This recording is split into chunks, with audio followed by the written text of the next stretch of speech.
Hello, friends. Did you know that nearly 80% of those who watch my videos aren't subscribed? If you enjoy the content, I'd truly appreciate it if you hit that subscribe button. It helps a lot. Also, don't forget to leave a like and share your thoughts in the comments. Your interaction not only supports the channel's growth, but also helps these stories reach more people. Thank you all for being here. By the way, where are you watching from? Let me know in the comments. Michigan State Trooper Michael Thompson had patrolled the E-75 corridor between Bay City and Saginaw for 14 years, witnessing everything from routine fender benders to multi-vehicle pileups that made national news. But nothing in his extensive experience had prepared him for the series of events that would begin on a bone-chilling January night in 2019, when the temperature hovered at -8 degrees Fahrenheit and wind gusts created conditions so severe that the National Weather Service had issued warnings urging all non-essential travel to cease immediately. At precisely 2:47 a.m. on January 15th, Thompson's radio crackled to life with a dispatch call that initially seemed routine. An abandoned vehicle on the southbound shoulder of E-75, approximately 3 miles north of exit 162. The wind chill factor had plummeted to nearly -30 degrees, creating conditions where exposed skin could suffer frostbite within minutes. Most sensible motorists had heeded the weather warnings and remained safely indoors, but Thompson and his fellow troopers continued their patrols, knowing that someone's life might depend on their presence during these dangerous conditions. Thompson's specially equipped Ford Explorer, designed specifically for Michigan's brutal winters, cut through the swirling snow as he responded to the call.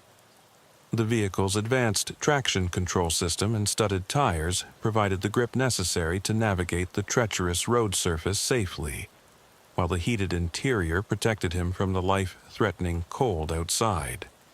His dashboard-mounted camera automatically began recording as he approached the scene, a standard protocol that would later prove absolutely crucial to the investigation that followed.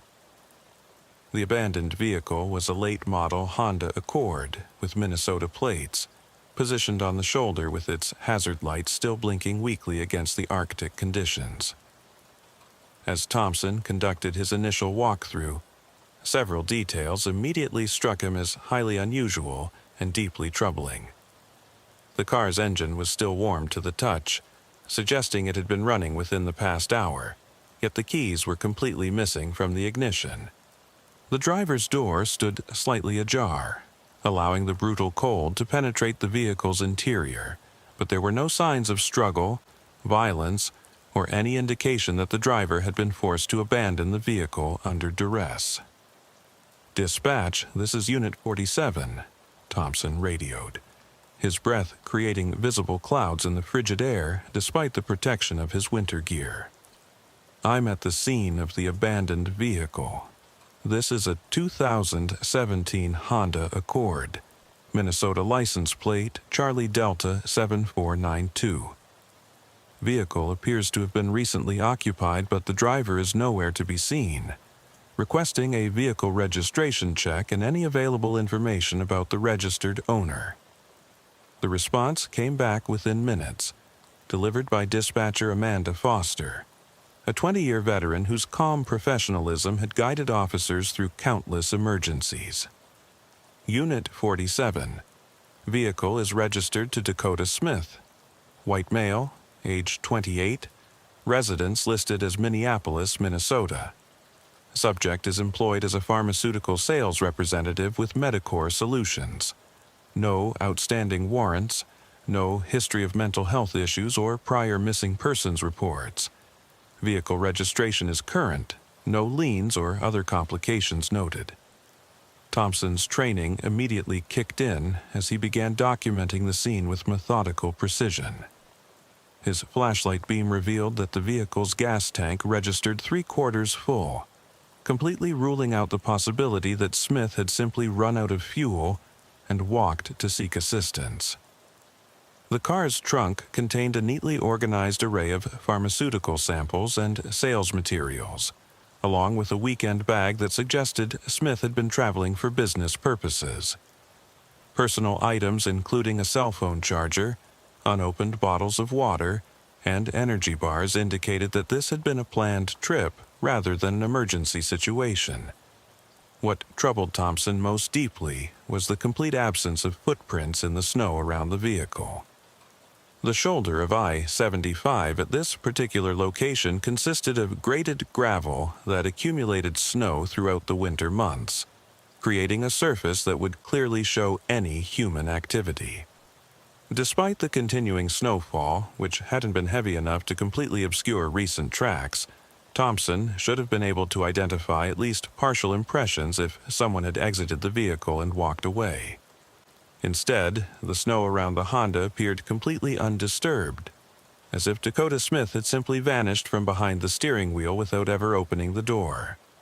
Thompson spent nearly an hour documenting every aspect of the scene, photographing the vehicle from multiple angles, checking for any signs of mechanical failure that might explain the abandonment, and searching the immediate area for any clues about Smith's whereabouts.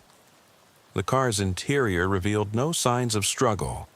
The seat was properly adjusted for someone of Smith's height. The mirrors were positioned correctly, and personal belongings were arranged as they would be during normal travel. The temperature continued to drop as Thompson completed his initial investigation, and he knew that if Smith was somewhere out in these conditions without proper shelter, survival time would be measured in minutes rather than hours. He requested a tow truck for the abandoned vehicle and filed his initial report as a missing person case with circumstances pending further investigation.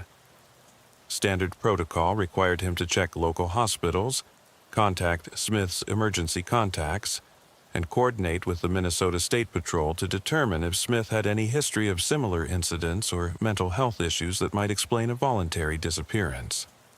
As the tow truck arrived and began the process of removing Smith's vehicle from the dangerous highway shoulder, Thompson made detailed notes about the exact location, weather conditions, and every observation he had made during his investigation. His report noted the unusual absence of footprints, the missing keys, and the fact that Smith appeared to have vanished without taking any of his personal belongings, including his wallet, which contained several $100s in cash and all his identification. The investigation might have proceeded along predictable lines, with Smith eventually classified as a voluntary missing person who had chosen to abandon his vehicle and disappear for personal reasons, if not for what happened exactly 7 days later under eerily similar circumstances that would force Thompson to confront the possibility that something far more sinister was occurring along his patrol route. Exactly 1 week after Dakota Smith's disappearance, on January 22, 2019, at 3:15 a.m., Thompson found himself responding to what initially appeared to be an identical situation. Another abandoned vehicle call on I-75, this time approximately 2 miles south of the previous incident's location. The weather conditions were remarkably similar, with temperatures below zero and intermittent snow squalls creating hazardous driving conditions that had once again prompted official warnings against unnecessary travel. The second vehicle was a Toyota Camry with Ohio plates, registered to Austin Hayes, a 31-year-old insurance adjuster from Cincinnati. Like Dakota Smith's Honda from the previous week, the Camry showed absolutely no signs of mechanical failure, contained adequate fuel, and had been abandoned with its hazard lights blinking steadily in the darkness.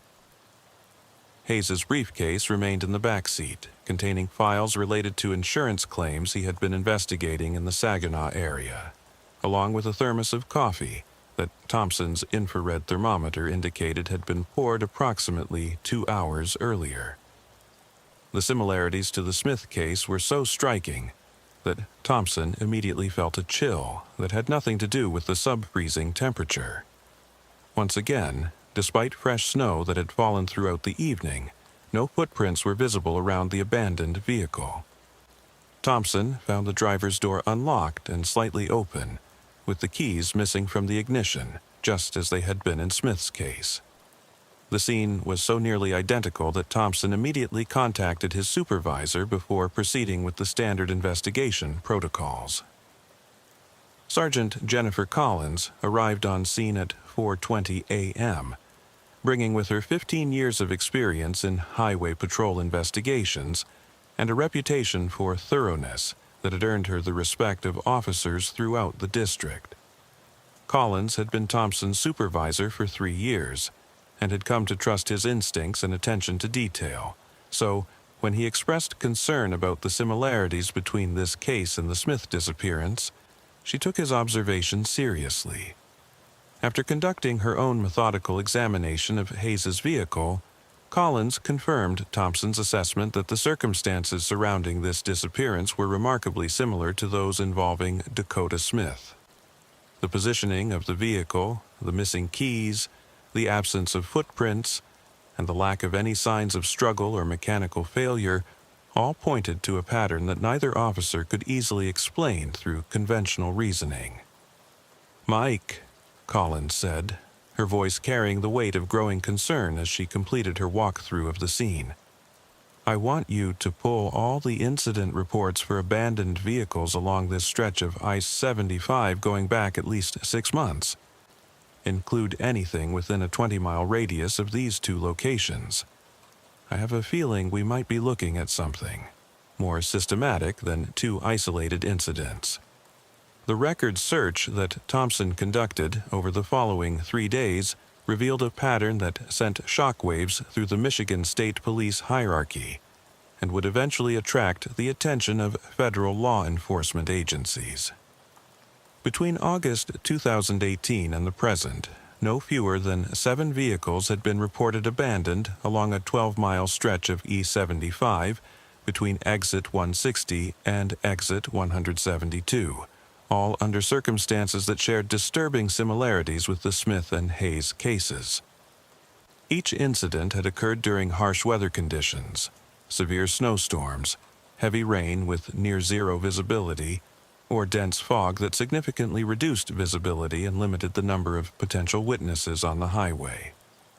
The abandoned vehicles had all been found with hazard lights operating, doors unlocked, keys missing, and no signs of struggle or mechanical failure. Most troubling of all, in every single case, no evidence existed that the drivers had ever actually exited their vehicles. The pattern became even more disturbing when Thompson cross-referenced the dates and times of the incidents. Each disappearance had occurred during overnight hours, typically between 2 a.m. and 4 a.m., when traffic on I-75 was at its lightest. The weather conditions during each incident had been severe enough to provide natural concealment for any suspicious activity, as if someone was deliberately timing these events to occur when natural conditions would provide maximum protection from observation. Thompson's investigation also revealed troubling similarities in the profiles of the missing individuals. All were professional men between the ages of 25 and 40. All had been traveling alone on business-related trips, and all had been driving rental cars or personal vehicles that wouldn't immediately be missed by family members who expected them to be away from home. The targeting appeared to be deliberate and sophisticated, suggesting that these were not random opportunistic crimes, but rather carefully planned predatory acts. The discovery of this pattern prompted an immediate escalation of the investigation. Collins contacted the FBI's Detroit field office, the Michigan State Police Criminal Investigation Division, and county sheriff departments from all affected jurisdictions. Within 48 hours, what had begun as routine missing persons investigations had evolved into a multi-agency task force focused on what appeared to be serial predation along one of Michigan's busiest interstate corridors. The realization that a predator had been systematically targeting travelers along Interstate 75 for months without detection sent a chill through law enforcement agencies throughout the region. The sophistication required to carry out such crimes while avoiding detection suggested they were dealing with someone who possessed detailed knowledge of law enforcement procedures, weather patterns, and the vulnerabilities of interstate highway systems. The formation of the I-75 Corridor Task Force was announced on February 1, 2019, following an emergency meeting between Michigan State Police leadership, the FBI's Detroit Field Office, and sheriff departments from Bay, Saginaw, and Genesee counties. The task force represented one of the most comprehensive interstate criminal investigation efforts in Michigan's history, bringing together expertise from multiple agencies to confront what appeared to be a sophisticated and methodical predator. Trooper Thompson was designated as the primary investigating officer, a recognition of his role in identifying the pattern and his intimate knowledge of the affected highway corridor. Working alongside him was FBI Special Agent Rebecca Turner, a behavioral analyst with 12 years of experience investigating crimes involving predators who targeted travelers along major highway systems. Agent Turner brought a federal perspective and access to resources that would prove crucial to understanding the full scope of the criminal activity they were confronting. During their first joint briefing at the Michigan State Police headquarters in East Lansing, Agent Turner outlined a preliminary profile based on the available evidence that would guide much of their subsequent investigation. Her analysis painted a disturbing picture of an organized offender who had studied law enforcement procedures, weather patterns, and the psychology of interstate travel to create an almost perfect predatory system. "What we're dealing with here," Turner explained to the assembled task force members, "is an exceptionally organized predator who has identified this stretch of I-75 as an optimal hunting ground.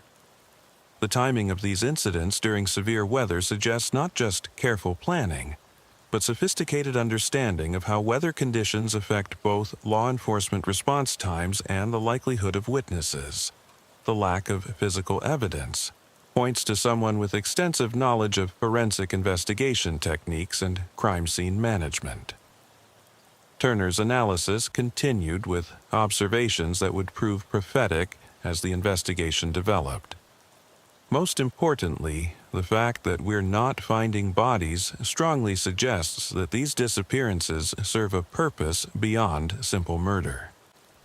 We need to be prepared for the possibility that we're dealing with human trafficking, forced labor, identity theft, or some other form of extended captivity that requires keeping the victims alive for extended periods. The task force's investigative approach was comprehensive and methodical.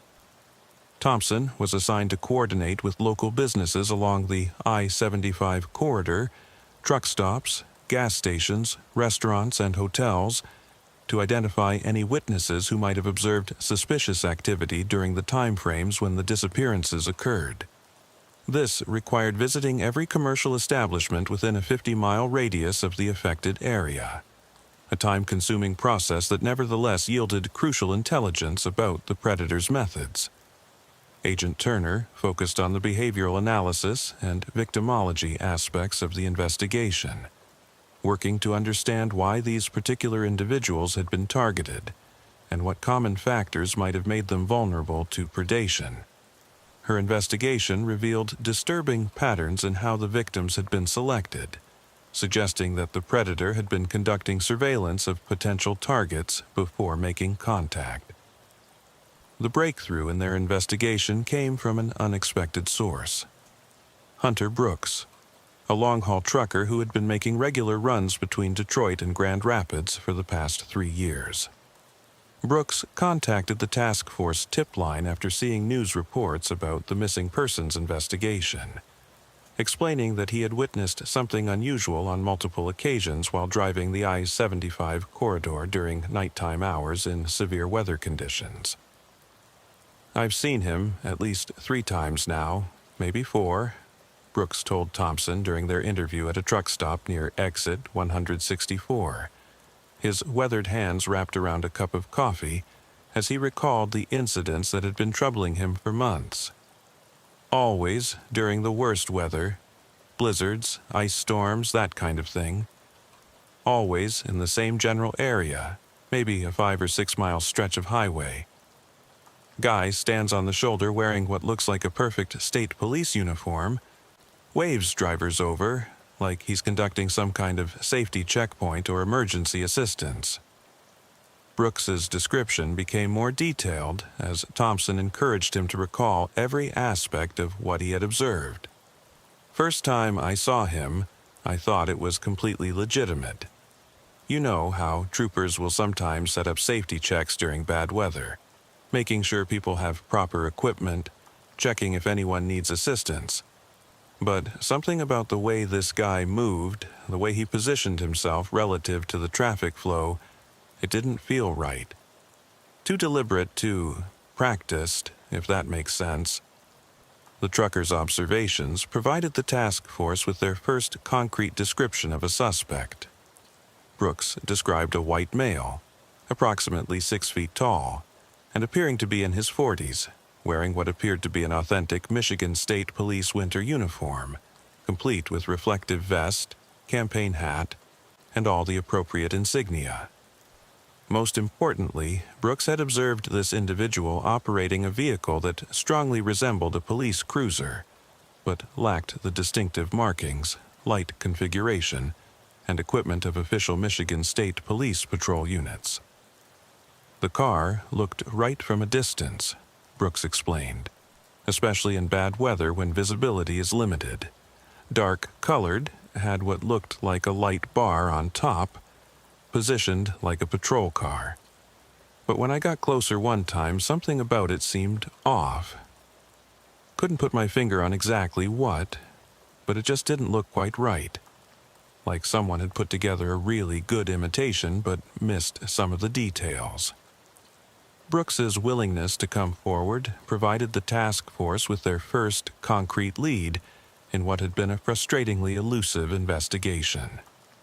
His description of the suspect's methods, using severe weather conditions for concealment, positioning himself to appear as legitimate law enforcement, and operating a convincing replica of a police vehicle, confirmed many of the theories that Turner and Thompson had developed about their predator's sophistication and planning. The revelation that their predator was impersonating a Michigan State trooper added an entirely new dimension to the investigation, and explained many of the puzzling aspects of the disappearances. Agent Turner immediately coordinated with the Michigan Secretary of State's office to identify any individuals who had recently purchased decommissioned police vehicles at state auctions, while Thompson worked with uniform suppliers throughout the region to trace recent purchases of state police-style clothing and equipment. The investigation into the false troopers' equipment and methods revealed the disturbing extent of preparation that had gone into creating this predatory system. Over the past 18 months, 3 different individuals had purchased former police vehicles at state auctions, all paying in cash and providing addresses that subsequent investigation revealed to be completely fictitious. The vehicles included 2 Crown Victoria police interceptors and 1 Chevrolet Tahoe, all of which had been retired from various Michigan law enforcement agencies. Similarly, multiple uniform suppliers reported unusual orders for Michigan State Police-style clothing from buyers who claimed to be involved in security work, theatrical productions, or law enforcement training programs. The orders had been placed using different names and payment methods, but the shipping addresses all traced to mail forwarding services or temporary rental properties, suggesting a systematic effort to avoid creating traceable connections between the purchases and the actual buyer. Most troubling was the discovery that someone had been methodically studying Michigan State Police procedures and protocols with an attention to detail that went far beyond casual observation. Records requests to the Michigan State Police Academy revealed that an individual using false credentials had attempted to audit training sessions focused on traffic stop procedures, evidence handling, and emergency response protocols. While the attempt had been detected and prevented by Academy security, it demonstrated the level of preparation and research that their suspect had undertaken. Thompson's investigation of the specific locations where vehicles had been abandoned revealed another layer of sophistication in the predator's planning. Each site had been chosen to offer unique tactical advantages for someone planning to intercept and abduct travelers. Limited visibility from passing traffic due to curves in the highway or elevation changes, minimal lighting that would conceal suspicious activity, and quick access to secondary roads that could facilitate the rapid transportation of victims away from the interstate without detection. The task force established comprehensive 24-hour surveillance of the entire affected corridor, using both marked and unmarked units positioned strategically along the stretch of Interstate 75, where the disappearances had occurred. The surveillance operation, designated Highway Shield, involved coordination between the Michigan State Police, FBI, county sheriff departments, and even the Michigan Department of Transportation, which provided access to highway cameras and traffic monitoring systems. For 3 weeks, the surveillance operation yielded nothing but routine traffic stops, minor accidents, and the usual assortment of incidents that occur along busy interstate corridors. Investigators began to worry that their increased presence had driven the predator away from his established hunting ground, possibly forcing him to relocate his activities to another highway system where he could continue his crimes without the intensive scrutiny now focused on Interstate 75. Then, on February 28, 2019, during a severe ice storm that had reduced visibility to less than 50 feet and created road conditions so hazardous that the Michigan Department of Transportation had issued warnings against all non-essential travel, their carefully laid trap was finally sprung. The confrontation that followed would provide crucial evidence about the predator's methods while also revealing the true scope of the criminal enterprise they were investigating. At 1:45 a.m., Thompson was positioned in an unmarked Ford Taurus approximately 1 mile south of exit 162, monitoring radio traffic and maintaining visual contact with other surveillance units through the sophisticated communication system that had been established for the operation. Despite the advanced equipment and careful planning, the severe weather conditions made observation extremely challenging, with swirling snow and ice reducing effective visibility to just a few dozen yards.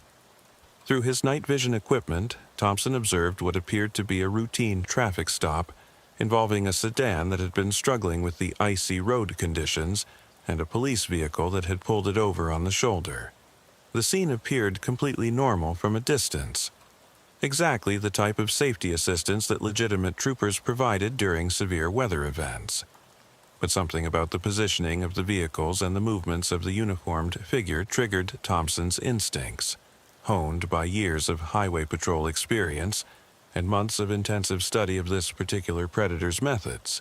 Following established surveillance protocols, Thompson immediately radioed his position and requested backup while maintaining visual observation of what appeared to be a traffic stop in progress. However, the severe weather conditions meant that the nearest support units were at least 15 minutes away, and Thompson could see that the uniformed figure was approaching the civilian vehicle with an urgency that didn't match standard traffic stop procedures. As Thompson watched through his binoculars and night vision equipment, several details about the scene began to trouble him deeply.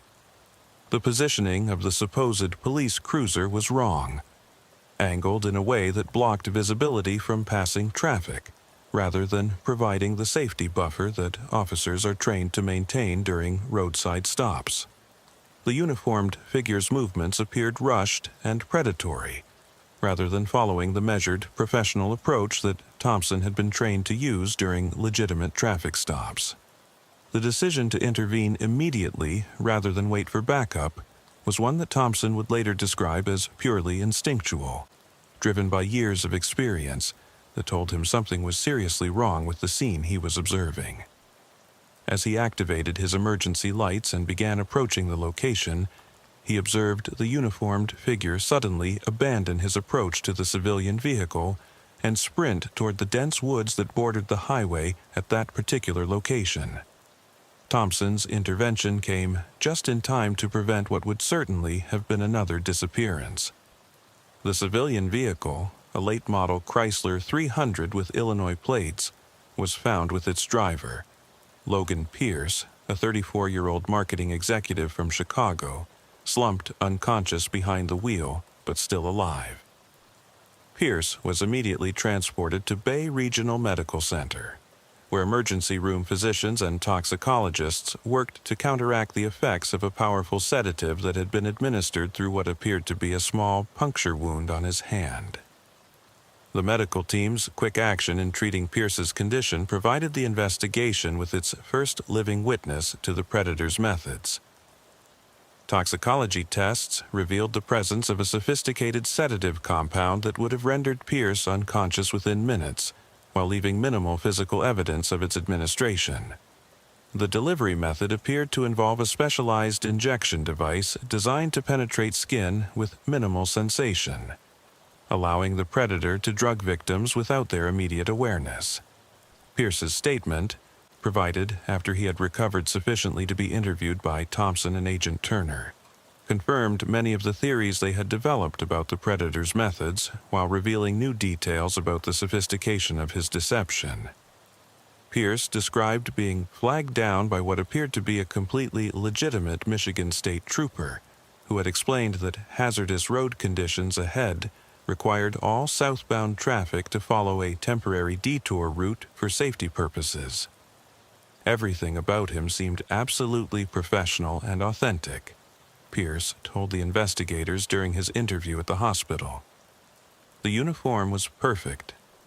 I mean, exactly what you'd expect a state trooper to wear, including all the proper patches, badges, and equipment. He had a radio that was making what sounded like official police transmissions, proper identification, even business cards with the Michigan State Police logo. He approached my vehicle exactly like every other police encounter I've had in my life. Pierce's description of the encounter revealed the predator's psychological manipulation techniques, as well as his technical methods. The false trooper had established rapport by expressing concern for Pierce's safety during the hazardous driving conditions, positioning himself as a protective authority figure whose intervention was designed to help rather than harm. This approach would have naturally overcome any suspicions Pierce might have had about the legitimacy of the stop. He asked to see my driver's license and vehicle registration, which seemed completely normal, Pierce continued. Said he needed to verify that I was properly licensed to drive in these conditions, and that my vehicle was equipped for winter driving. When I handed him my license, he appeared to be examining it carefully, but that's when I felt the sharp pain in my hand. Thought maybe he had a rough edge on his badge or something, but within a couple of minutes I started feeling dizzy and confused. The physical evidence recovered from the scene of Pierce's near abduction provided the task force with their first concrete forensic material related to the predator's activities. Crime scene technicians were able to recover partial tire impressions from the area where the false police vehicle had been positioned, along with several items that had apparently been dropped during the suspect's hasty retreat into the woods when Thompson's intervention disrupted his planned abduction.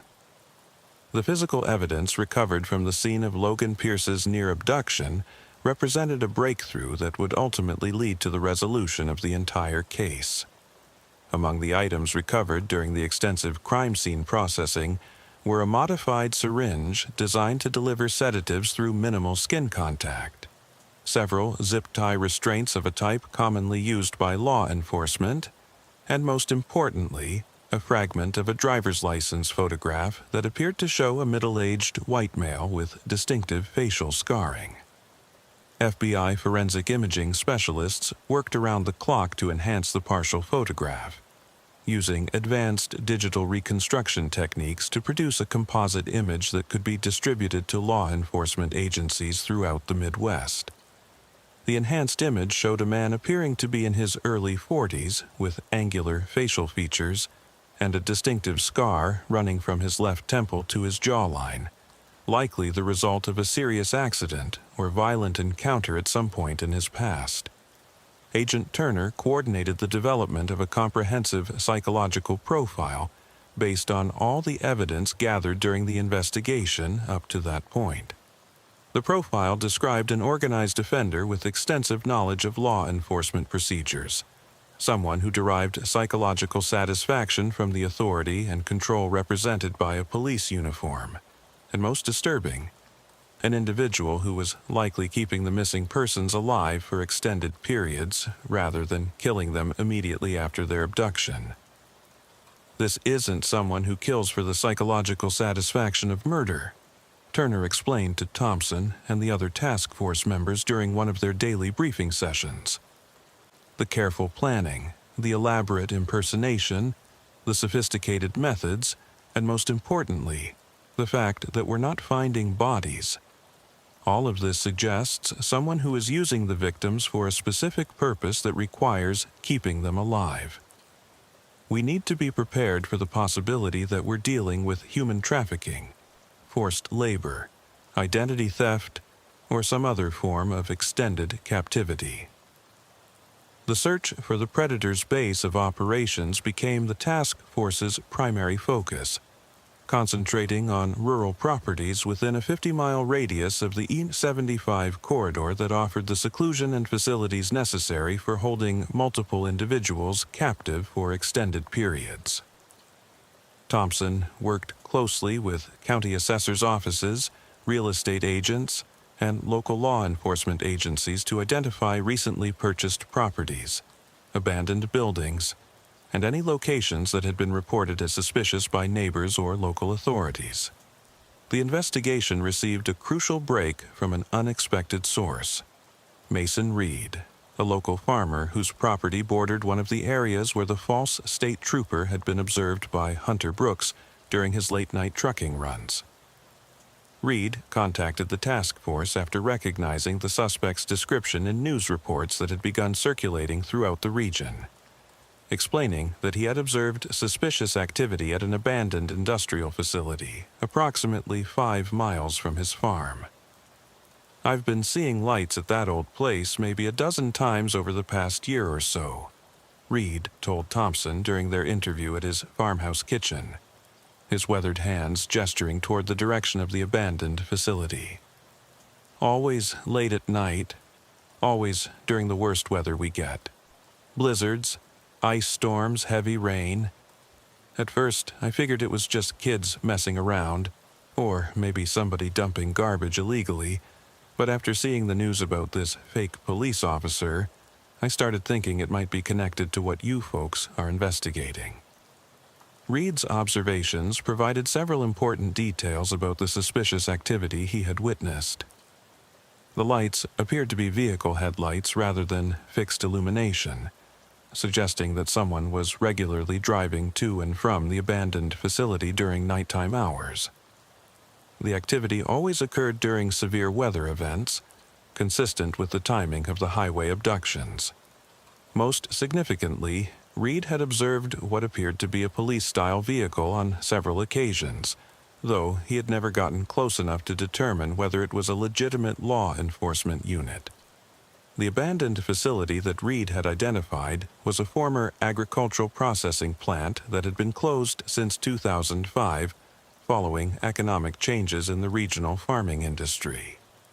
County records indicated that the property had been purchased 18 months earlier by a shell company registered in Delaware, with the transaction conducted entirely in cash through a series of intermediary corporations that made the actual buyer's identity nearly impossible to trace through conventional investigation methods. Thompson and Agent Turner conducted an initial surveillance of the property on March 8, 2019, coordinating with tactical units from both the Michigan State Police and the FBI to ensure they were prepared for any contingency they might encounter. The facility appeared completely deserted during daylight hours, showing no signs of recent activity or current occupation. However, thermal imaging equipment detected heat signatures consistent with human occupation in what appeared to be the main building's basement level. The decision to conduct a tactical raid on the abandoned facility required extensive planning and coordination due to the strong possibility that missing persons were being held inside the building. The operation needed to be executed with precision to minimize the risk to any potential victims while preventing the suspect's escape and preserving crucial evidence that might reveal the full scope of the criminal enterprise they were investigating. The tactical operation was scheduled for dawn on March 10, 2019, involving more than 40 law enforcement officers from multiple agencies including the Michigan State Police Emergency Support Team, FBI Hostage Rescue Team specialists, and tactical units from Bay and Saginaw County Sheriff Departments. The raid was planned to approach the facility from multiple directions simultaneously, with specific teams assigned to secure potential escape routes, establish perimeter control, and conduct the actual building entry and search operations. What the tactical teams discovered inside the abandoned facility exceeded even Agent Turner's most disturbing projections based on her psychological profile of their suspect. The building's basement level had been extensively modified and converted into a series of holding cells, each equipped with basic amenities including cots, chemical toilets, and water supplies, but secured with industrial-grade locks and reinforced steel doors that would have made escape impossible without outside assistance. 5 of the 7 missing travelers who had disappeared from the Inner 75 corridor were found alive, but in various states of physical and psychological distress that would require extensive medical treatment and psychological counseling. Dakota Smith, the pharmaceutical sales representative whose disappearance had initiated the entire investigation, had been held captive for nearly 2 months and showed signs of severe weight loss and psychological trauma. Austin Hayes, the insurance adjuster, whose disappearance had led Thompson to recognize the pattern, displayed symptoms of prolonged malnutrition and what psychologists would later diagnose as acute stress disorder. 3 additional victims, Casey Morgan, a software developer from Indiana, Jordan Phillips, a real estate agent from Illinois, and Riley Parker, a nurse from Ohio, were found in similarly dire condition but alive and coherent enough to provide initial statements about their captivity. Each victim had been held in individual cells with minimal contact with the others, creating psychological isolation that had been part of their captor's method of maintaining control over them. The most disturbing discovery was the extensive documentation that the captor had maintained about each victim throughout their period of captivity. Detailed files contained personal information that had been extracted through systematic interrogation, including family details, financial information, employment records, and social security numbers. The files also included documentation of the captor's attempts to assume their identities for various fraudulent purposes, including credit card applications, loan documents, and even attempts to access their employment benefits. The facility also contained sophisticated equipment for creating false identification documents, including professional-grade photography equipment, laminating machines, and computer systems loaded with software designed for document manipulation and forgery. Bank records and financial documents found throughout the facility indicated that the captor had been systematically accessing the victims' bank accounts and credit information, generating thousands of dollars through identity theft while they remained in captivity. Perhaps most chilling was the discovery of detailed plans for expanding the operation, including architectural drawings for additional holding facilities and correspondence with individuals in other states who appeared to be operating similar criminal enterprises. The scope of the planned expansion suggested that their suspect had been working to create a network of abduction and identity theft operations along major interstate highway corridors throughout the Midwest. The suspect, who had evaded capture during the initial raid by escaping through a concealed tunnel system that connected the main facility to an abandoned storm drain, was identified through fingerprints found throughout the facility as Garrett Walsh, a 43-year-old former security guard with an extensive criminal history spanning multiple states. Walsh's background revealed a pattern of escalating criminal behavior focused on identity theft, fraud, and the abuse of authority positions that had apparently led to the sophisticated predatory system he had developed along the HOD 75 corridor. Walsh's criminal history included previous convictions for identity theft in Ohio and Indiana, along with several charges related to impersonating law enforcement officers that had resulted in relatively minor penalties. He had been dismissed from multiple security guard positions for misconduct involving the abuse of his limited authority, including incidents where he had detained individuals without proper justification and had been accused of stealing personal information from people he encountered during his security duties. The investigation into Walsh's background revealed that he had been systematically studying law enforcement procedures for several years, attending public safety seminars, purchasing law enforcement training materials, and even attempting to apply to several police academies before his criminal history prevented his acceptance into any legitimate law enforcement training program. His obsession with law enforcement authority had apparently evolved into the elaborate impersonation scheme that allowed him to prey on interstate travelers with minimal risk of detection. Walsh was eventually apprehended 3 days after the facility raid when he attempted to access a storage unit registered under one of his false identities. Surveillance teams had identified several properties associated with Walsh's various aliases, and his capture came when he triggered motion sensors at a self-storage facility where he had apparently maintained backup equipment and documentation for his criminal activities. During his interrogation following his arrest, Walsh revealed the methodology behind his crimes, with a disturbing mixture of pride and resentment toward the legitimate law enforcement officers he had been impersonating. His detailed confession provided insights into the psychological motivations driving his criminal behavior, and revealed information about additional victims and criminal activities that the investigation had not yet discovered.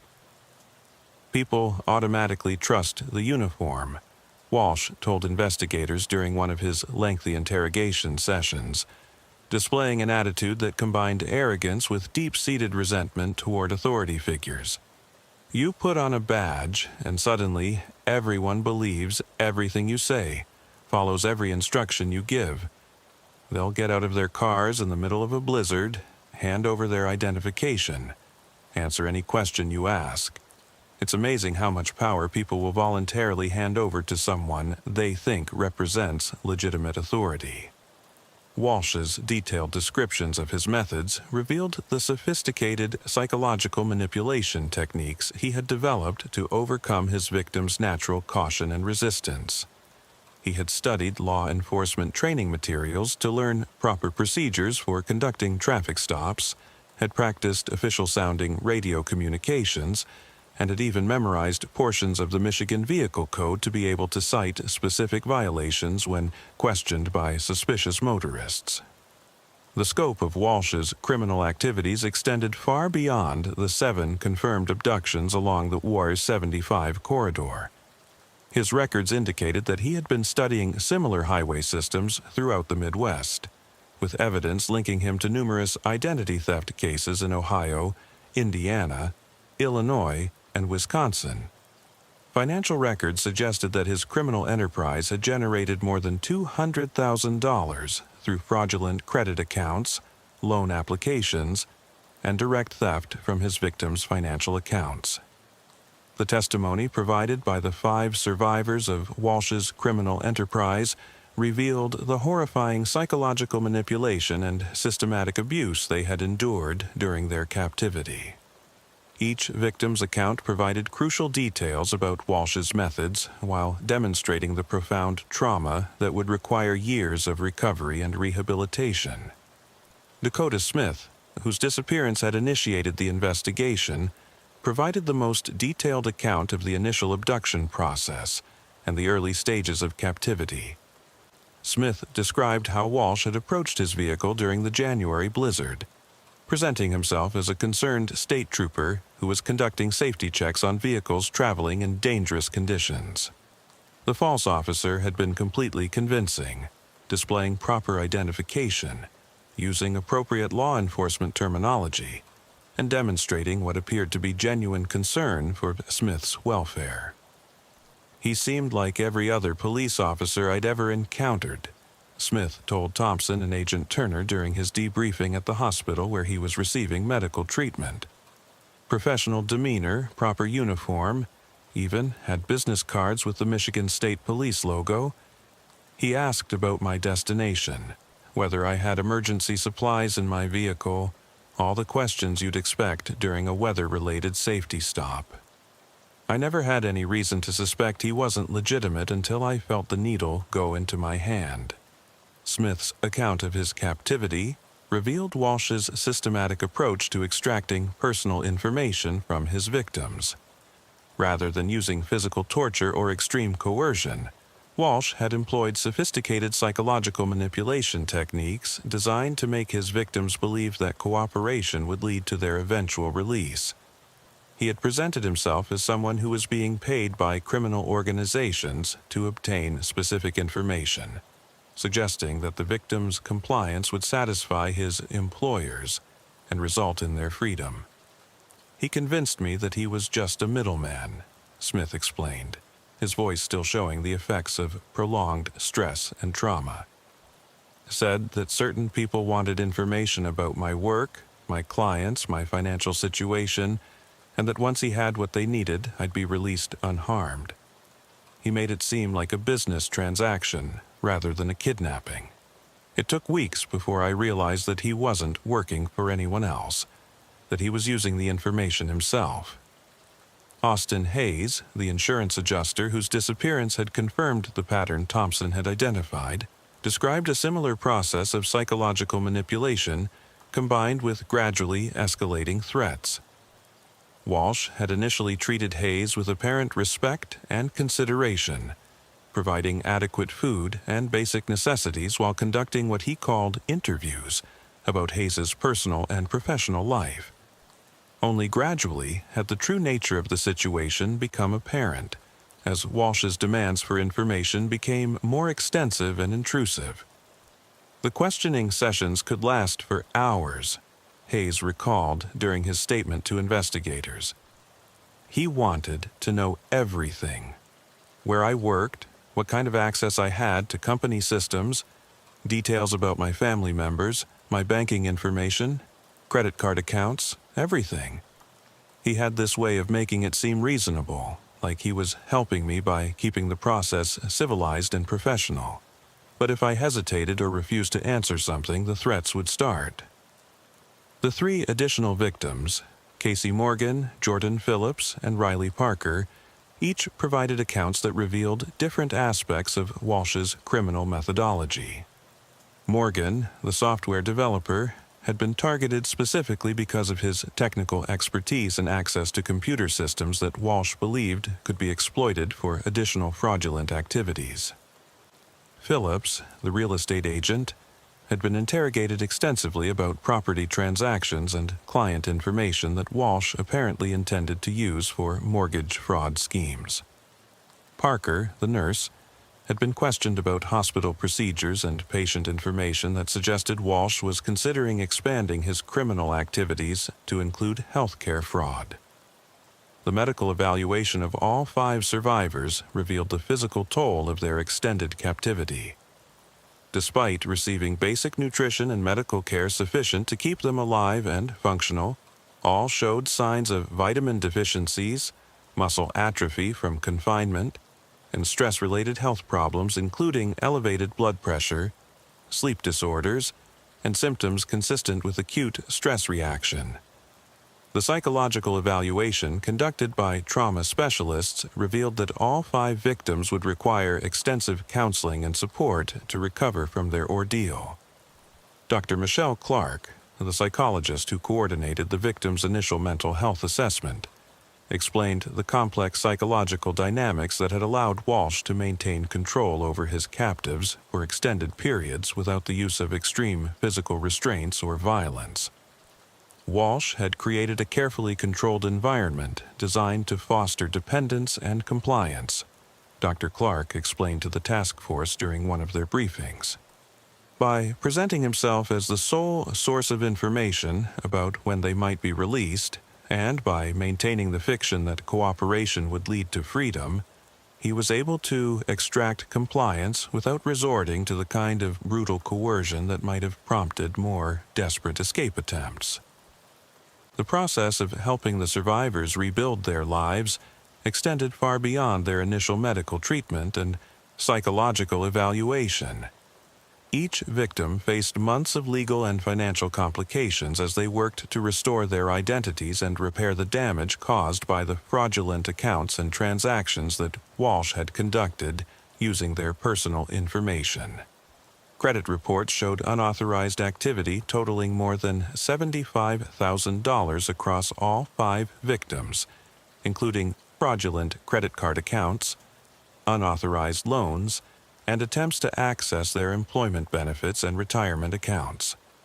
Thompson found himself serving as a liaison between the victims and the various agencies working to help them recover from Walsh's crimes. The complexity of identity theft cases meant that each victim had to work with multiple banks, credit reporting agencies, government offices, and insurance companies to document the fraudulent activity and restore their legitimate financial standing. The process was time-consuming and emotionally exhausting for individuals who were already dealing with the psychological trauma of their captivity. While the rescue of 5 victims represented a significant victory for the task force, the fate of the 2 missing travelers who had not been found at Walsh's facility remained an urgent priority. Tyler Bennett, a marketing consultant from Kentucky, and Brandon Cooper, an engineer from Tennessee, had both disappeared under circumstances identical to the other victims, but their whereabouts remained unknown even after Walsh's arrest and interrogation. During his extended interrogation sessions, Walsh initially refused to provide information about Bennett and Cooper, maintaining that he had never encountered either individual and suggesting that their disappearances might be unrelated to his activities along the E75 corridor. However, evidence recovered from his facility clearly indicated otherwise, including personal items belonging to both men and detailed files containing their personal information similar to those maintained for the other victims.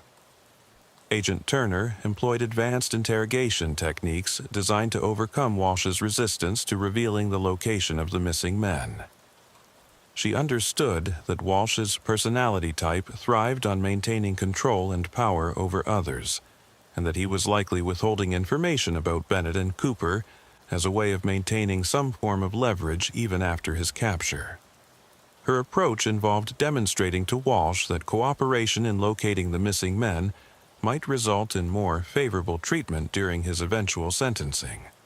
The breakthrough came when Turner presented Walsh with evidence that the FBI had identified additional criminal activities beyond those related to the E75 disappearances. Financial records and computer files recovered from his facility indicated involvement in a much broader network of identity theft and fraud operations spanning multiple states. The possibility of additional federal charges carrying significantly longer prison sentences finally motivated Walsh to provide information about the 2 missing victims. There, at the backup location, Walsh finally revealed during an interrogation session on March 18th, 8 days after his initial arrest. I had to move them when I started getting nervous about all the police activity on I-75. Figured it was better to have them somewhere completely separate from the main operation in case something went wrong. Walsh's admission led to directions to an abandoned farmhouse in Genesee County, approximately 40 miles from the primary facility where the other victims had been held. The rescue of Tyler Bennett and Brandon Cooper required another carefully coordinated tactical operation, as Walsh had warned that the secondary location was equipped with security measures designed to prevent unauthorized access. However, the operation proceeded without incident, and both men were found alive but in considerably worse condition than the victims recovered from the primary facility. Bennett and Cooper had been held in what could only be described as makeshift prison cells constructed in the farmhouse's basement. with minimal amenities and under conditions that were significantly more harsh than those experienced by the other victims. Both men showed signs of severe malnutrition and dehydration, requiring immediate hospitalization and intensive medical treatment to stabilize their conditions. The difference in treatment between the victims held at the two locations appeared to be related to the timing of their abductions and Walsh's increasing paranoia about law enforcement attention. Bennett and Cooper had been moved to the secondary facility when Walsh began to suspect that his activities were being investigated, and the inferior conditions at the backup location reflected his focus on maintaining operational security rather than preserving the victim's long-term health and usefulness for identity theft purposes. Dr. Stephanie Moore, the emergency physician who coordinated Bennett and Cooper's initial treatment, explained that both men had been close to requiring life-saving intervention when they were discovered. Their conditions were considerably more critical than the other victims, Dr. Moore told investigators. They showed signs of severe dehydration, malnutrition, and what appeared to be early stages of organ dysfunction related to prolonged stress and inadequate nutrition. If they had remained in those conditions for much longer, we might have been dealing with a very different outcome. The recovery of all 7 victims alive represented an unprecedented success for the task force and provided complete closure for the families who had endured months of uncertainty about their loved ones' fates. However, the investigation also revealed disturbing evidence that Walsh's criminal activities had extended far beyond the I-75 corridor and involved connections to other criminal organizations that remained to be fully investigated. As FBI analysts continued processing the massive amount of digital evidence recovered from Walsh's facilities, they uncovered communications and financial records, indicating that his I-75 operation was just one component of a much larger criminal network operating along major highway corridors throughout the Midwest and Southeast. The discovery of this broader conspiracy would require expanding the investigation far beyond the original scope of the Highway Shield Task Force. The breakthrough in understanding the network's structure came when FBI cybercrimes specialists successfully decrypted Walsh's computer files, revealing extensive correspondence with individuals in Ohio, Indiana, Illinois, Kentucky, Tennessee, and Alabama, who appeared to be operating similar schemes targeting interstate travelers. These communications detailed coordination of timing between different operations, sharing of intelligence about law enforcement patrol patterns, and exchange of victim information that suggested a sophisticated level of criminal organization. Agent Turner coordinated with FBI field offices in 7 different states to begin identifying and investigating the network members whose identities had been revealed through Walsh's communications. The scope of the investigation required unprecedented cooperation between state law enforcement agencies and federal authorities, as the network appeared to have been operating for several years with sufficient sophistication to avoid detection by individual jurisdictions working independently. The network's operational structure, as revealed through Walsh's files, resembled a franchise model for criminal activity. Each member operated independently within their assigned territory, typically a specific interstate highway corridor, but shared resources, intelligence, and techniques through encrypted communications managed by a central coordinator. The system allowed individual operators to benefit from the collective experience and knowledge of the entire network, while maintaining operational security through compartmentalization. Thompson's role in the expanded investigation involved coordinating with law enforcement agencies in the states where network members had been identified. His expertise in highway patrol procedures and his intimate knowledge of Walsh's methods made him a valuable resource for investigators who were encountering this type of criminal activity for the first time in their jurisdictions. The investigation revealed that the network had been systematically studying law enforcement response patterns, documenting how different agencies investigated missing persons cases, and identifying weaknesses in interagency communication that could be exploited to avoid detection. Their operational manual, recovered from Walsh's encrypted files, read like a comprehensive guide to evading law enforcement detection while conducting criminal activities on interstate highway systems. Most disturbing was the discovery that network members had gained access to certain law enforcement databases through corrupt officials in several agencies, allowing them to monitor ongoing investigations and adjust their operations to avoid detection. The identification of these corrupt officials and the extent of their cooperation with the criminal network became a priority investigation for the FBI's Internal Corruption Unit. The network's communications also revealed disturbing details about their victim selection criteria and methods.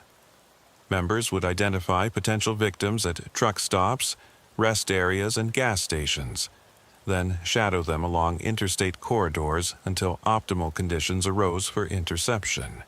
They maintained detailed databases of vehicle types, license plate patterns, and demographic information that helped them select targets least likely to be immediately missed by family members or employers. Marlo Kincaid, identified through the communications as the network's central coordinator, operated under the codename The Dispatcher, and had been managing the criminal enterprise from a base in Louisville, Kentucky.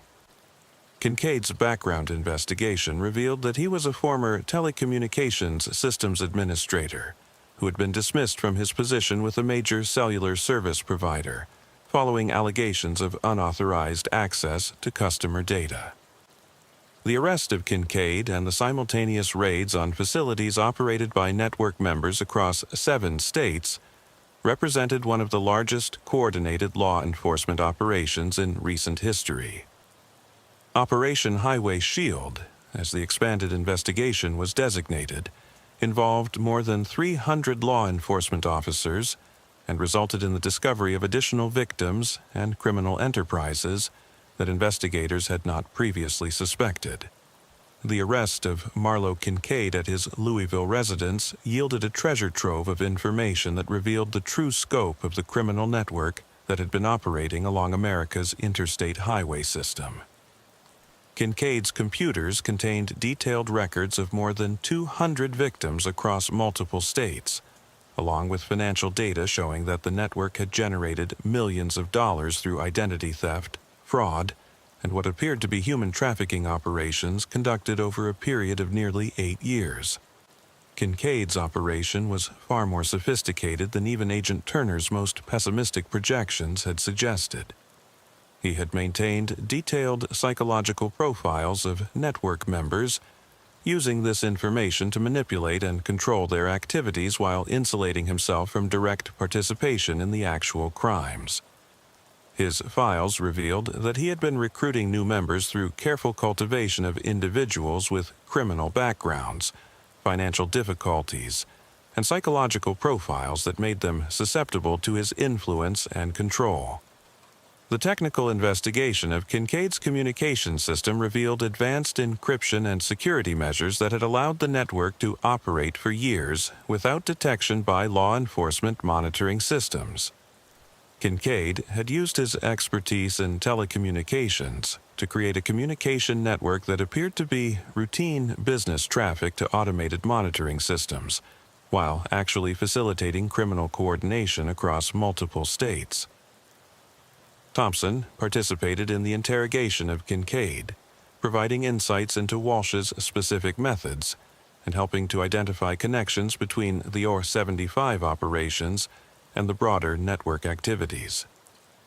Kincaid's personality proved to be a fascinating study in criminal psychology. He displayed technical sophistication combined with manipulative abilities that had allowed him to maintain control over network members while avoiding direct involvement in violent crimes that might have attracted more aggressive law enforcement attention. Kincaid saw himself as running a business. Agent Turner explained to Thompson after one of their lengthy interrogation sessions with the network coordinator. In his mind, he was providing a service to network members by coordinating their activities and sharing intelligence that made their individual operations more successful. he had convinced himself that he wasn't directly responsible for the harm caused to victims because he wasn't personally involved in the abductions or identity theft activities. The financial investigation into the network's operations revealed a complex web of shell companies, cryptocurrency transactions, and international money transfers that had allowed them to profit from their crimes while avoiding detection by financial monitoring systems. Treasury Department analysts traced the movement of funds through dozens of accounts across multiple countries, uncovering a money laundering operation that was generating profits far beyond what the individual identity theft activities would have produced. The network had also been selling victims' personal information to other criminal organizations, expanding their impact far beyond the direct crimes committed against the individuals they had abducted. Credit card fraud, tax fraud, and loan fraud schemes had been perpetrated using stolen identities, affecting hundreds of additional victims who never knew their information had been compromised until long after the damage had been done. Kincaid's records revealed that the network had been reinvesting profits into expanding their operations, purchasing additional facilities, upgrading their technical capabilities, and recruiting new members through sophisticated online recruitment processes.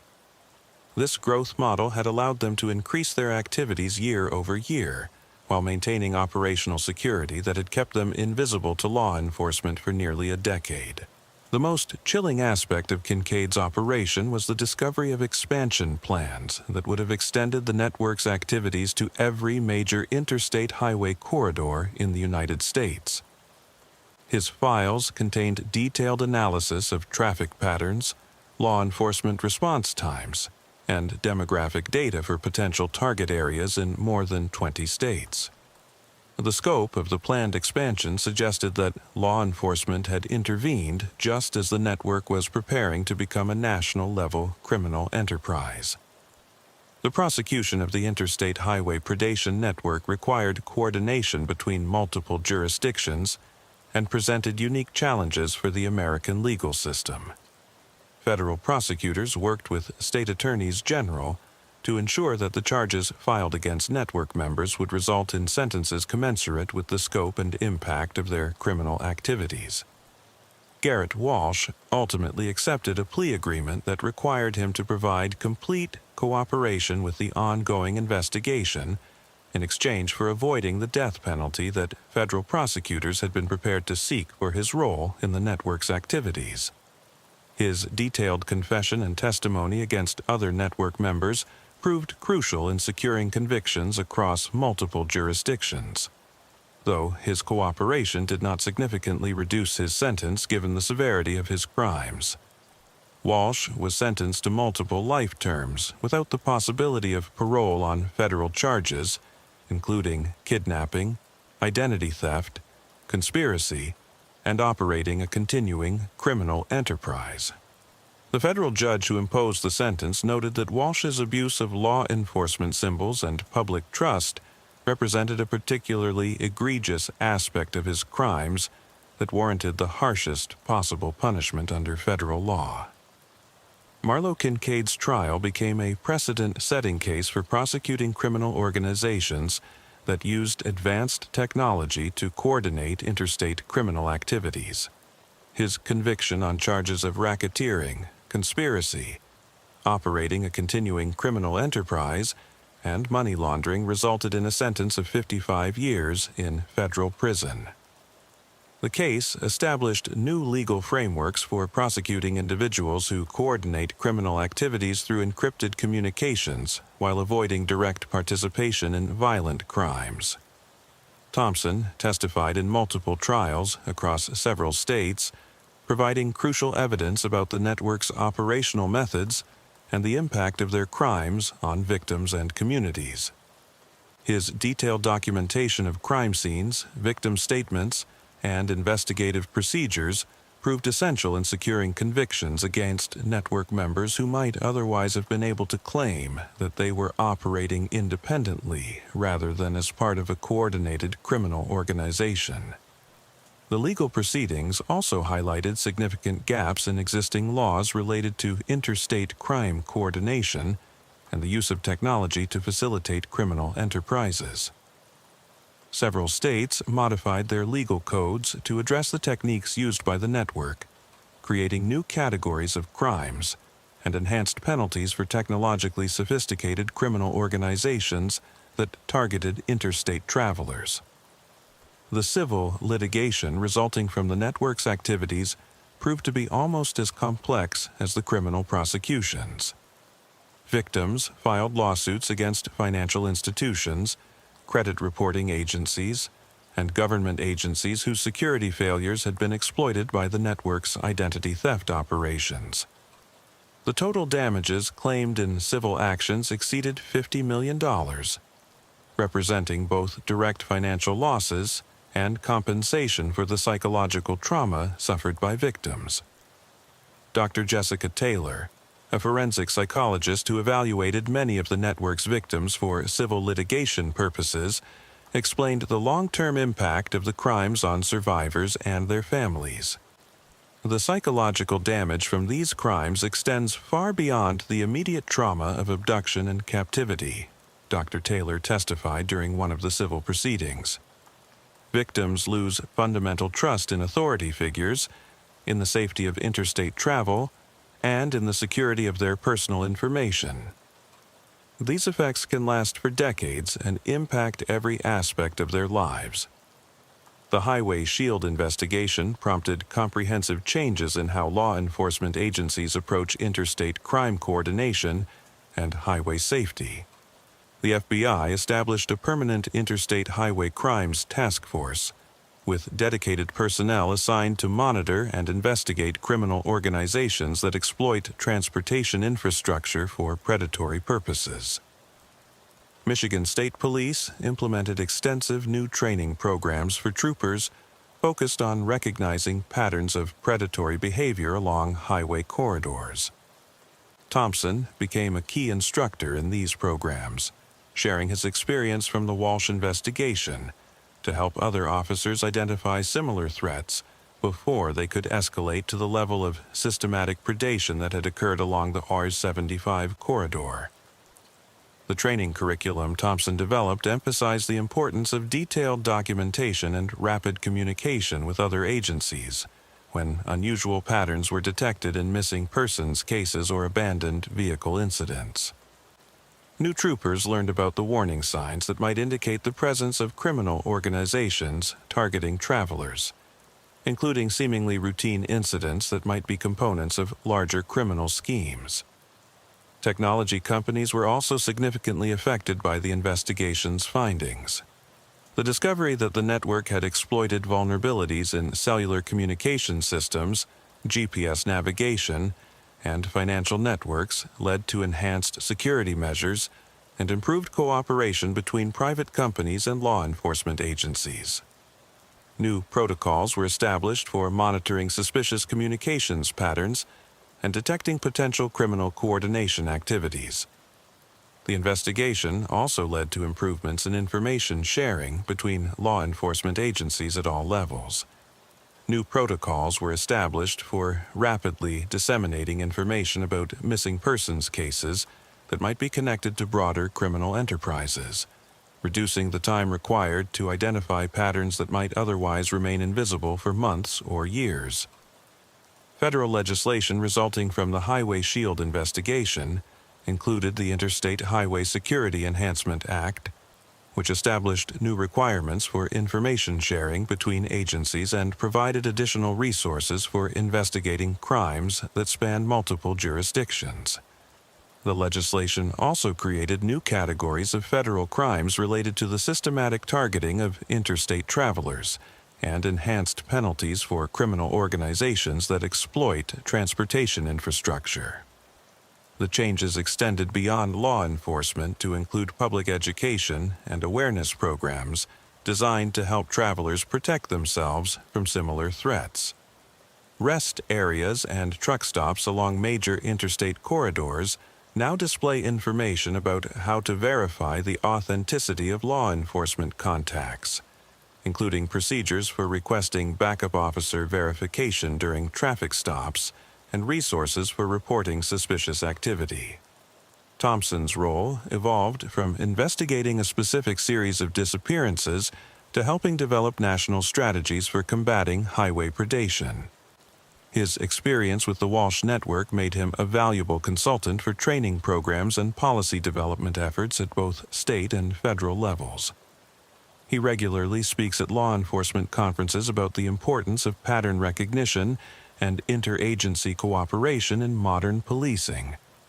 Today, more than 5 years after the conclusion of the Highway Shield investigation, the stretch of I-75, where Garrett Walsh conducted his crimes, appears unchanged to passing motorists.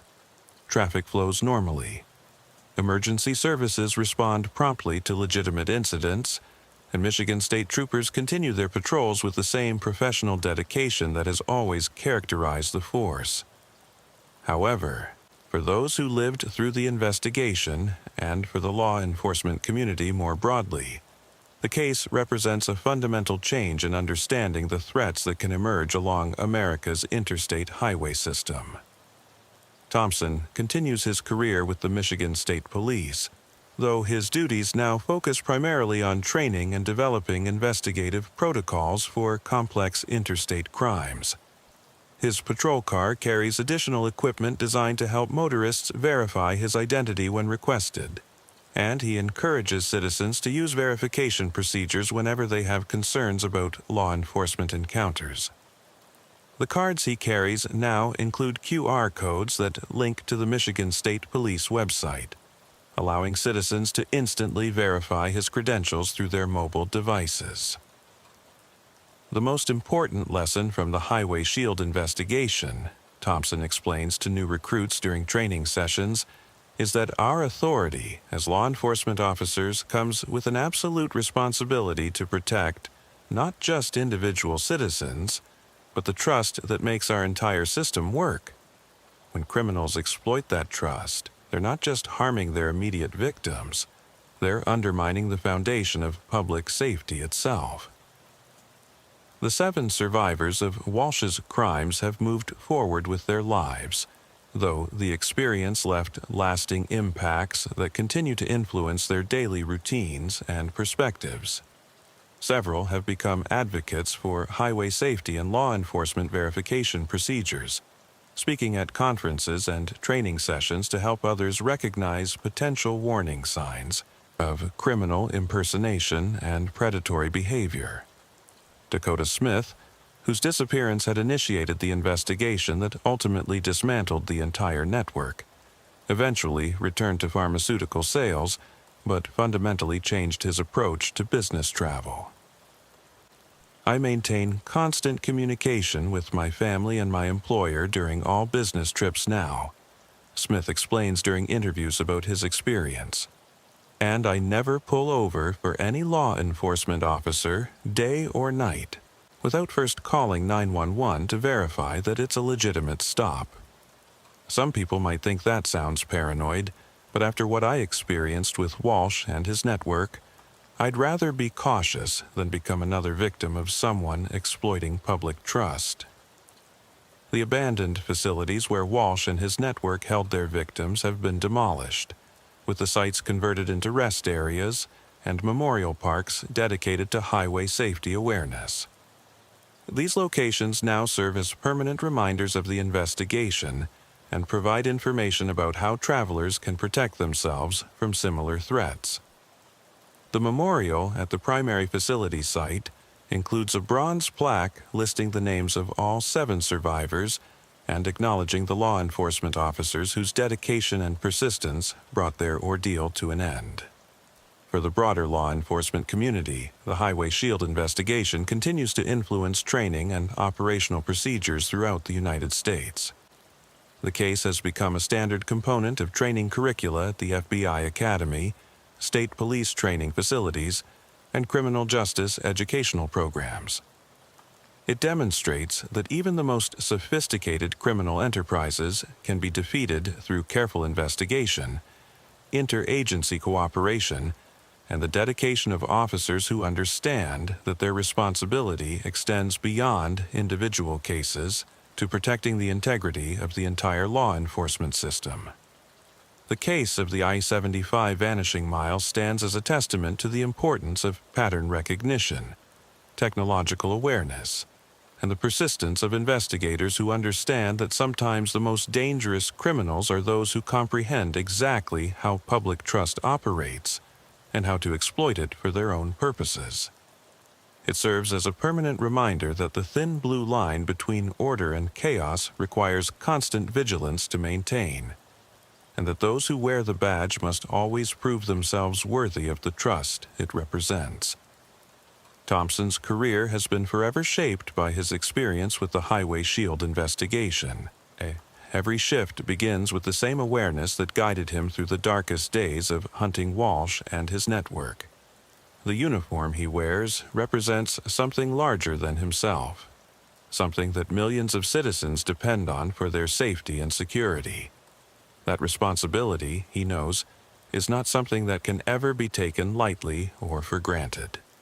The mile markers along I-75 between exits 160 and 172 now carry additional significance for Michigan State police officers, serving as a reminder of the case that fundamentally changed how they understand their relationship with the public they serve.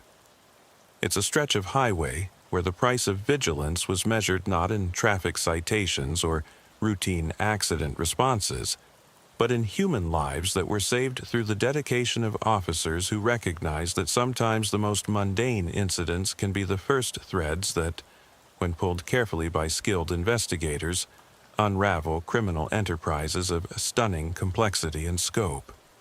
In the end, the Highway Shield investigation represents both a sobering reminder of the vulnerabilities that exist in modern society and an inspiring example of what can be accomplished when law enforcement agencies work together with dedication, professionalism, and an unwavering commitment to protecting the innocent.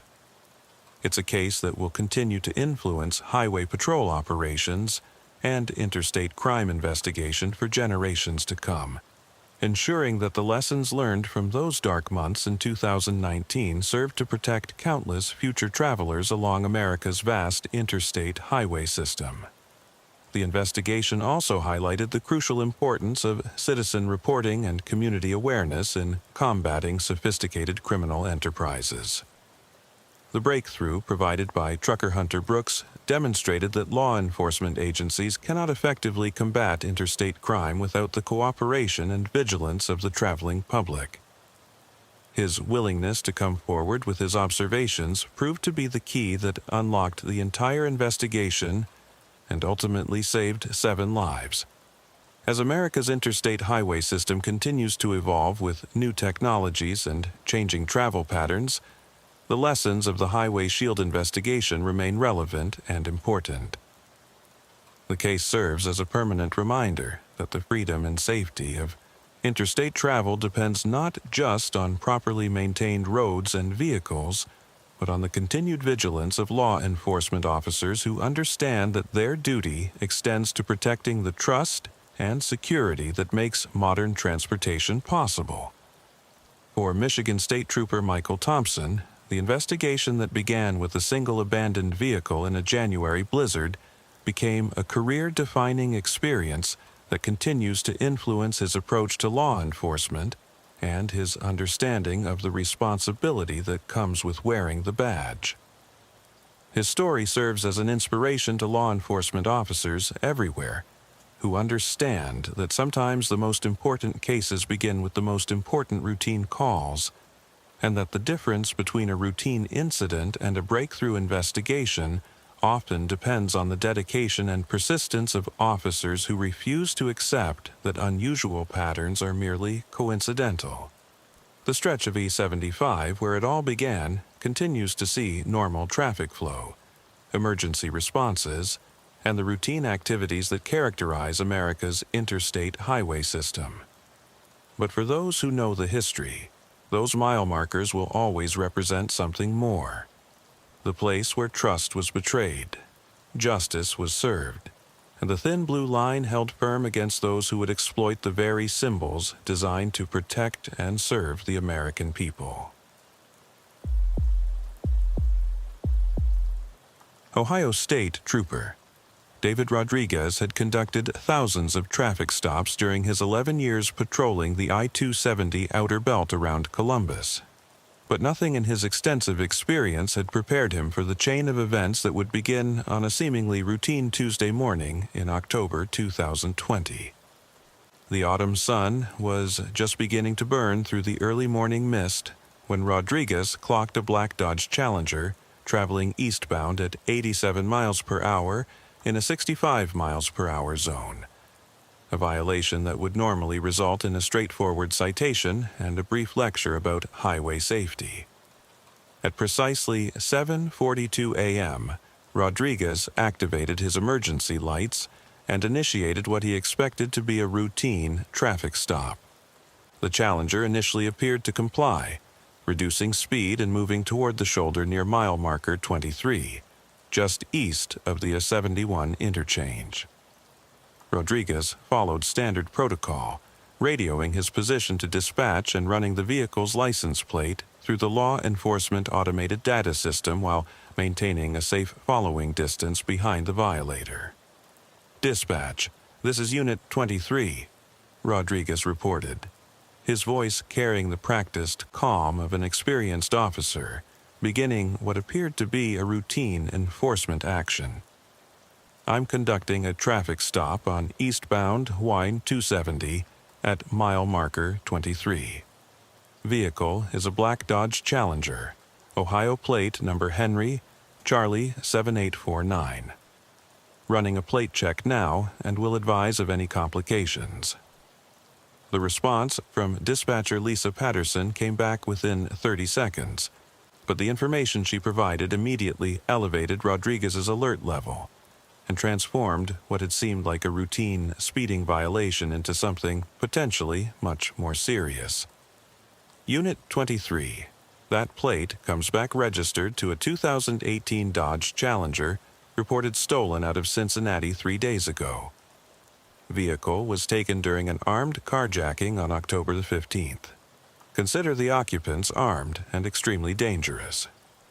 Rodriguez immediately requested backup while maintaining visual contact with the Challenger, which had now pulled completely onto the shoulder and appeared to be complying with the traffic stop. However, his training and experience told him that the situation had just become exponentially more dangerous.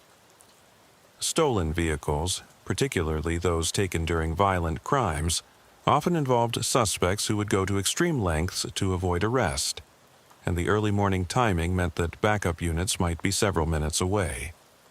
As Rodriguez waited for backup to arrive, he observed the Challenger through his binoculars, noting details that would prove crucial to the investigation that followed. The vehicle appeared to contain at least 2 occupants, though the tinted windows made it difficult to determine exact numbers or observe their actions. The driver appeared to be a young male, while movement in the passenger seat suggested at least one additional person. Most concerning was what appeared to be frequent, agitated gestures between the occupants, suggesting they were engaged in intense discussion about their situation. At 7:47 a.m., just as Rodriguez received word that backup units were en route with an estimated arrival time of 4 minutes, the situation took a dramatic and violent turn. Without warning, the Challenger's engine roared to life, its tires smoking as the driver floored the accelerator and pulled back onto I-270 at high speed. Rodriguez immediately activated his siren and began pursuit, simultaneously broadcasting a Code 3 emergency pursuit notification to dispatch and all units in the area. "Dispatch, Unit 23 is now in pursuit of the stolen Challenger, eastbound on I-270 from mile marker 23, Rodriguez radioed, his voice tense but controlled, as he accelerated to match the fleeing vehicle's speed. Vehicle is traveling at approximately 95 miles per hour and increasing. Request immediate backup and helicopter support. Occupants should be considered armed and extremely dangerous due to the original carjacking circumstances. The high-speed chase that followed would cover more than 40 miles of interstate highway, involve multiple law enforcement agencies, and ultimately result in a catastrophe that would fundamentally change Ohio State Patrol pursuit policies while raising disturbing questions about the true identity of the individuals in the stolen Challenger. What began as a routine traffic enforcement action was about to become one of the most controversial and tragic pursuits in Ohio law enforcement history. Rodriguez's patrol vehicle, a specially equipped Ford Police Interceptor designed for high-speed pursuit situations, was capable of matching the Challenger's performance, but the fleeing vehicle had several tactical advantages that would prove crucial as the chase developed. The Challenger's more powerful engine and lighter weight gave it superior acceleration, while its driver's apparent willingness to take extreme risks allowed the stolen vehicle to maintain distance by weaving dangerously through traffic and ignoring basic safety considerations. As the pursuit continued eastbound on the 270, Rodriguez found himself dealing with increasingly heavy morning commuter traffic that complicated his ability to safely maintain contact with the fleeing vehicle. The Challenger's driver was demonstrating a complete disregard for public safety, passing other vehicles on the shoulder, forcing cars off the roadway, and reaching speeds that Rodriguez's radar indicated were approaching 120 miles per hour in areas where traffic conditions made such speeds extremely dangerous. Dispatch: the suspect vehicle is now traveling at speeds exceeding 115 miles per hour and is driving extremely recklessly, Rodriguez reported. His concentration divided between maintaining pursuit and avoiding collisions with other traffic. The driver is passing on the shoulder, crossing multiple lanes without signaling, and appears to have no regard for public safety.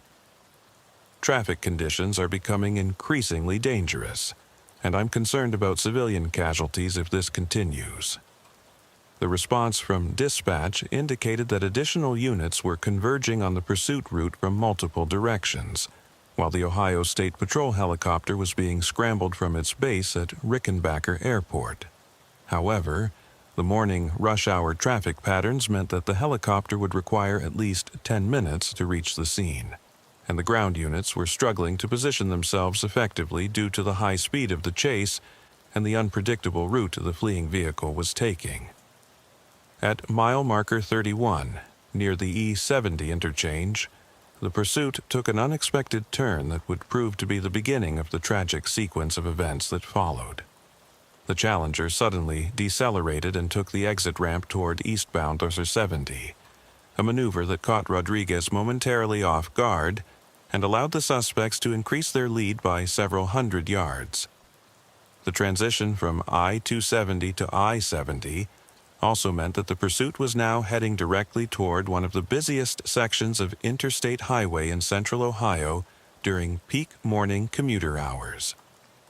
The transition onto eastbound Interstate 70 brought the high-speed pursuit into an entirely different operational environment that presented new challenges and exponentially increased risks. I-70 through eastern Columbus and into the suburbs carried significantly heavier traffic volume than the outer belt, with thousands of commuters beginning their daily journey to downtown offices, schools, and businesses throughout the metropolitan area.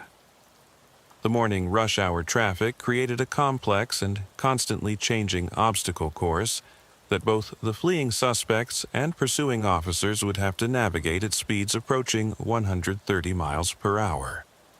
Rodriguez immediately notified dispatch of the route change and requested that traffic control measures be implemented to warn oncoming motorists of the dangerous situation developing on Interstate 70.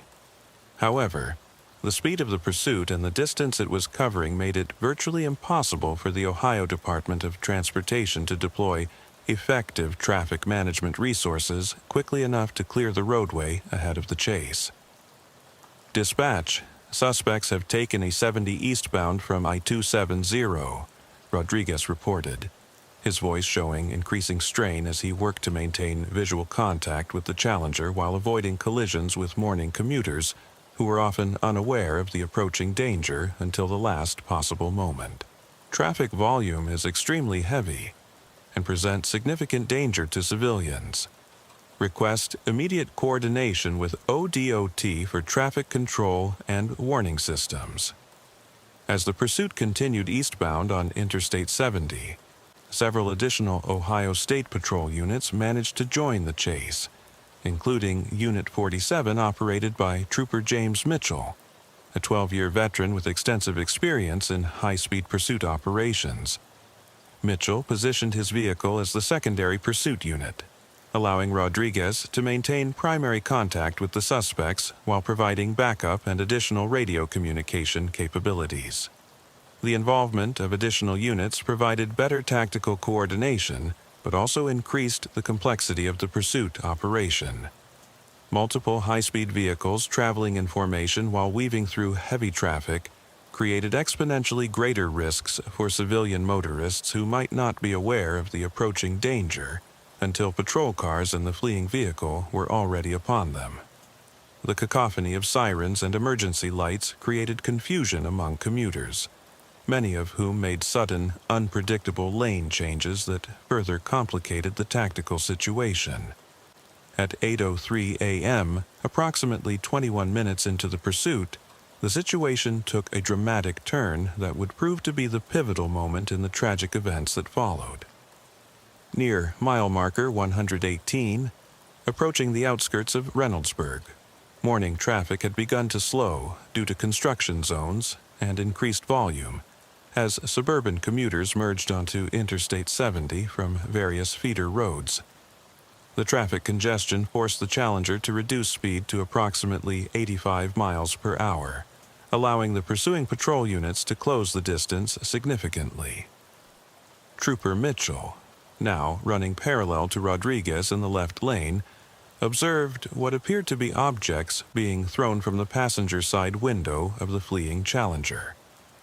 Initial radio reports described these as possible weapons or contraband being discarded by the suspects, but subsequent investigation would reveal that the objects were actually cellular phones and other personal items that the occupants were apparently destroying to prevent identification or evidence recovery. Unit 47 to dispatch, Mitchell radioed. Suspects are throwing objects from the passenger window. Appear to be electronic devices, possibly cell phones, maybe attempting to destroy evidence. Also observing what appears to be increased agitation among vehicle occupants, significant arm movement and gesturing visible through rear window. The intelligence about increased agitation among the suspects proved to be prophetic. Within minutes of Mitchell's observation, the Challenger suddenly swerved across multiple lanes of traffic in what appeared to be either a deliberate attempt to cause accidents involving the pursuing patrol units or a last desperate effort to escape by taking an upcoming exit at dangerous speed. The maneuver forced several civilian vehicles to brake hard and swerve to avoid collisions, creating a chain reaction of dangerous situations across multiple lanes of the interstate. Rodriguez and Mitchell were forced to reduce speed and temporarily break off direct pursuit to avoid collisions with civilian vehicles whose drivers had panicked in response to the Challenger's reckless maneuvering. This brief separation allowed the suspects to increase their lead substantially, but it also provided the pursuing officers with a clearer view of the license plate and vehicle details that would prove crucial to the subsequent investigation. Dispatch: suspects have created multiple traffic hazards and forced pursuing units to reduce speed for civilian safety, Rodriguez reported.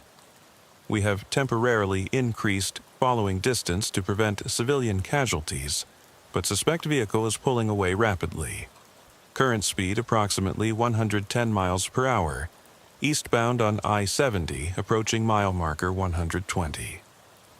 The decision to prioritize civilian safety over maintaining close pursuit contact was consistent with Ohio State Patrol policies regarding high-speed chases, but it also allowed the suspects to implement what appeared to be a predetermined escape plan. As Rodriguez and Mitchell worked to safely navigate through the traffic disruption caused by the Challenger's reckless maneuvering, they observed the suspect vehicle take the exit toward State Route 256, heading south toward rural areas where ground pursuit would become significantly more difficult. The transition from interstate highway to rural state routes represented a critical tactical decision point for the pursuing officers. Ohio State Patrol policy required careful consideration of public safety risks when the high-speed pursuits moved from controlled access highways to surface streets and rural roads, where the potential for civilian casualties increased dramatically. However, the serious nature of the original carjacking, combined with the suspect's demonstrated willingness to endanger public safety, argued for continued pursuit despite the increased risks. Lieutenant Robert Anderson, the shift supervisor monitoring the pursuit from the district headquarters, made the decision to authorize continued pursuit, but with modified tactical parameters designed to reduce risks while maintaining pressure on the fleeing suspects. Additional units were directed to establish perimeter positions on parallel roads, while the Ohio State Patrol helicopter, finally airborne from Rickenbacker Airport, was directed to the pursuit area to provide aerial surveillance and coordination. All units involved in the I-70 pursuit, this is Lieutenant Anderson, came the radio transmission that would authorize the continuation of what was already becoming one of the most extensive and dangerous chases in recent Ohio history. You are authorized to continue pursuit with modified protocols. Primary units maintain visual contact but increase following distance. Secondary units establish perimeter positions on parallel routes. Helicopter ETA to scene is approximately 4 minutes. Public safety remains the primary consideration. The pursuit's transition from interstate highways to rural state routes created an entirely different operational environment that presented new tactical challenges and exponentially increased risks for both the pursuing officers and innocent civilians who might encounter the high-speed chase on roads never designed for such dangerous situations. State Route 256 wound through agricultural areas and small communities where the posted speed limits were typically 55 miles per hour or less, making the Challenger's continued speeds of over 100 miles per hour extremely hazardous on roads with curves, hills, and intersections that severely limited visibility. Rodriguez and Mitchell maintained pursuit at a distance of approximately 800 yards, following Ohio State Patrol protocols that required increased separation on surface streets to provide adequate reaction time for unexpected hazards. However, the rural road conditions made visual contact with the fleeing vehicle increasingly difficult, as the Challenger disappeared over hills and around curves that prevented the pursuing officers from maintaining constant surveillance of the suspect's activities and intentions. Unit 23 to dispatch, Rodriguez radioed as the pursuit wound through the countryside east of Reynoldsburg. Suspect vehicle is maintaining speeds of approximately 95 to 105 miles per hour on State Route 256 eastbound. Road conditions include multiple curves and hills that limit visibility. Requesting updated ETA on helicopter support for aerial surveillance. The response from dispatch provided both welcome news about air support and disturbing intelligence about the suspect vehicle's background that would influence tactical decisions for the remainder of the pursuit. Unit 23, helicopter is approximately 2 minutes out and will provide aerial surveillance. Also be advised that Cincinnati PD has updated information on the original carjacking.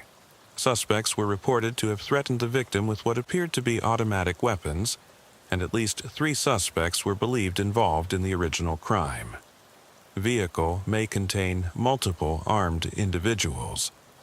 This intelligence about multiple armed suspects significantly elevated the threat level for the pursuing officers and influenced Lieutenant Anderson's tactical decisions regarding the deployment of additional resources. The possibility that the Challenger contained 3 armed individuals who had already demonstrated a willingness to commit violent crimes meant that any eventual confrontation would require overwhelming tactical advantage to minimize risks to officers and civilians.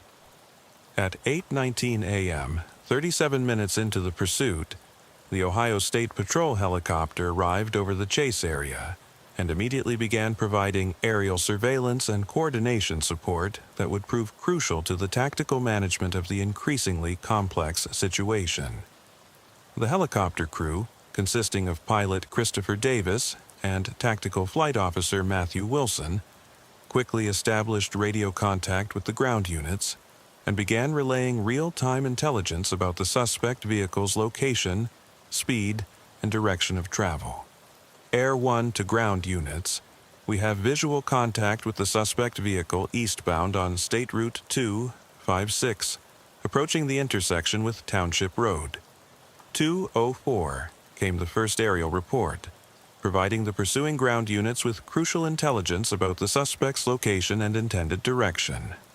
Vehicle appears to be occupied by 3 individuals, driver, and 2 passengers. Speed approximately 100 miles per hour on rural road with multiple curves and hills. The aerial surveillance capability immediately improved tactical coordination and allowed ground units to position themselves more effectively while maintaining safe distances that reduced risks to civilian traffic. However, the helicopter crew's observations also revealed disturbing details about the suspect's behavior and apparent intentions that suggested the situation might be heading toward an even more dangerous confrontation. Air 1 to ground units, the helicopter tactical officer reported, observing significant activity inside suspect vehicle. Multiple individuals appear to be handling objects that may be weapons, also noting that vehicle appears to be leaking fluid from what may be radiator damage. Possible mechanical issues developing that could affect suspect vehicle performance. The intelligence about possible mechanical problems with the fleeing vehicle created new tactical considerations for the pursuing officers.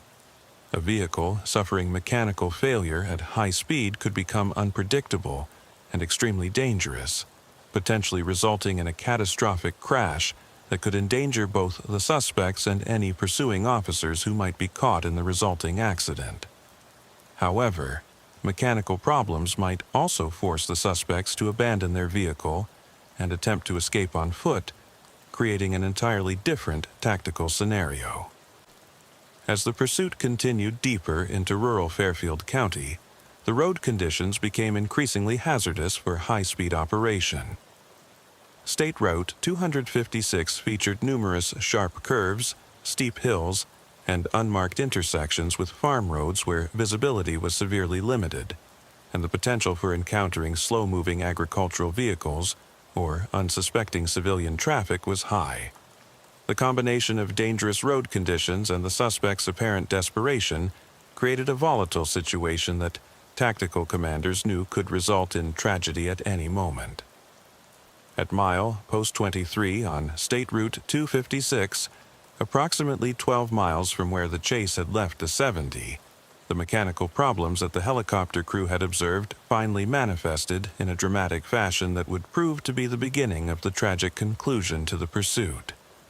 The Challenger suddenly began losing speed and weaving erratically across both lanes of the rural highway, leaving a trail of what appeared to be engine coolant and oil on the roadway surface.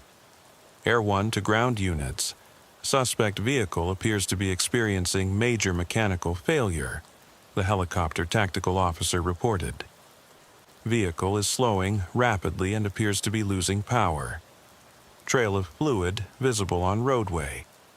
Suspects may be preparing to abandon vehicle. Rodriguez and Mitchell immediately adjusted their tactical positioning to prepare for the possibility that the suspects might abandon the disabled vehicle and attempt to escape on foot into the rural terrain surrounding the highway. The area consisted of agricultural fields, wooded areas, and scattered farm buildings that could provide numerous hiding places for fleeing suspects, while also presenting tactical challenges for officers attempting to establish containment perimeters.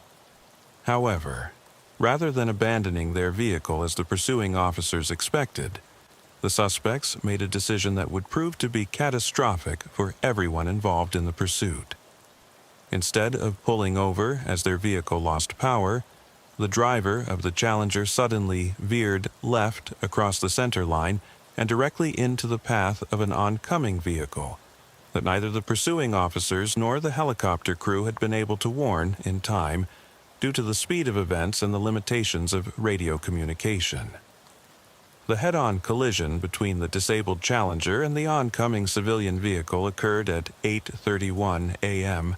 on State Route 256, approximately 2 miles east of the small community of Carroll. Despite the Challenger's mechanical problems, both vehicles were still traveling at significant speed when they collided. The Challenger at approximately 65 miles per hour, and the civilian vehicle, a Honda Accord operated by Tyler Bennett, a 34-year-old elementary school teacher from Lancaster, at approximately 55 miles per hour in the opposite direction. The combined impact speed of over 120 miles per hour created a devastating collision that completely destroyed both vehicles and resulted in an immediate fatality that would haunt everyone involved in the pursuit for years to come. Tyler Bennett was killed instantly in the collision, while the 3 occupants of the Challenger were critically injured but survived the initial impact. The crash site became a scene of catastrophic destruction that would require multiple emergency response agencies and several hours to fully process and clear. Rodriguez and Mitchell arrived at the collision scene within seconds of the impact, immediately broadcasting emergency medical and fire department responses while beginning tactical assessment of the situation involving the 3 injured suspects from the Challenger.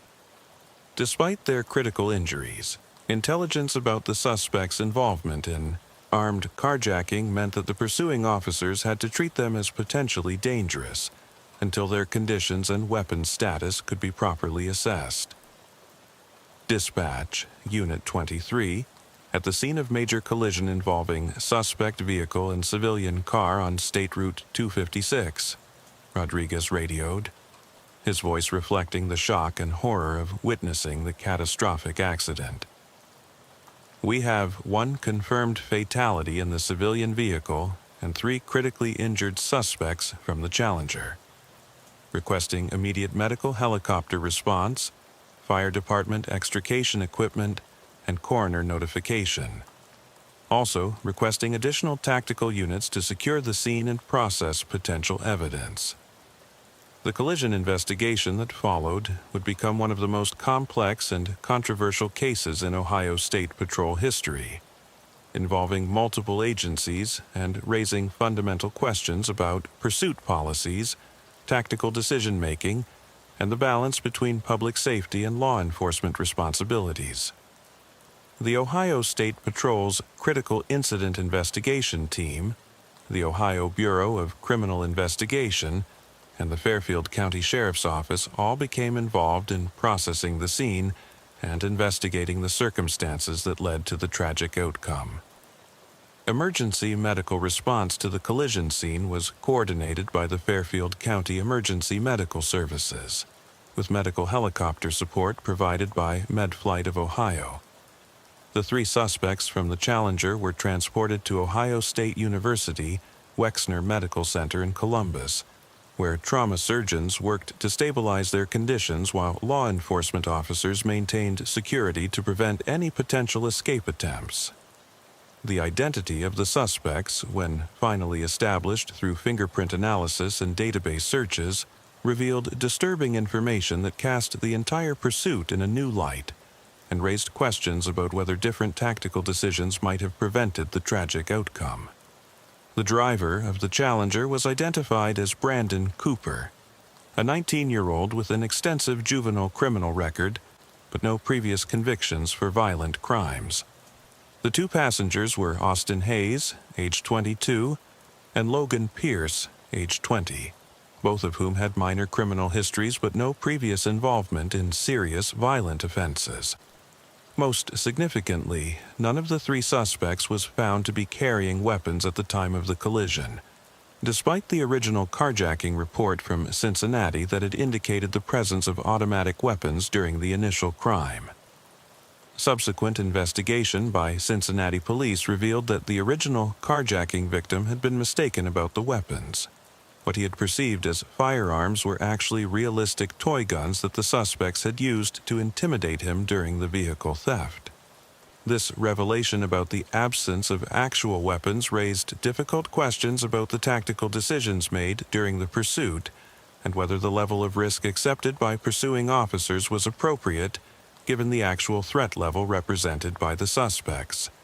The fact that three young men with relatively minor criminal backgrounds had been pursued at high speed for nearly 40 miles, ultimately resulting in the death of an innocent civilian, became a subject of intense scrutiny by both internal affairs investigators and external oversight agencies. Dr. Daniel Johnson, the trauma surgeon who treated the three suspects at OSU Wexner Medical Center, provided medical testimony that became crucial to understanding both the collision dynamics and the suspects' conditions during the pursuit. All three individuals suffered severe trauma consistent with high-speed frontal collision, Dr. Johnson explained during subsequent legal proceedings. However, toxicology screening revealed significant levels of methamphetamine and other stimulants in all three suspects, which would explain their erratic behavior and poor decision-making throughout the pursuit. The presence of illegal stimulants in the suspects' systems provided context for their dangerous driving behavior and apparent disregard for public safety, but it also raised additional questions about whether pursuing officers could have anticipated the heightened unpredictability that drug-impaired suspects might exhibit during a high-speed chase. Ohio State Patrol pursuit policies did include provisions for considering suspect impairment as a factor in tactical decision-making, but such assessments were extremely difficult to make in real time during dynamic pursuit situations.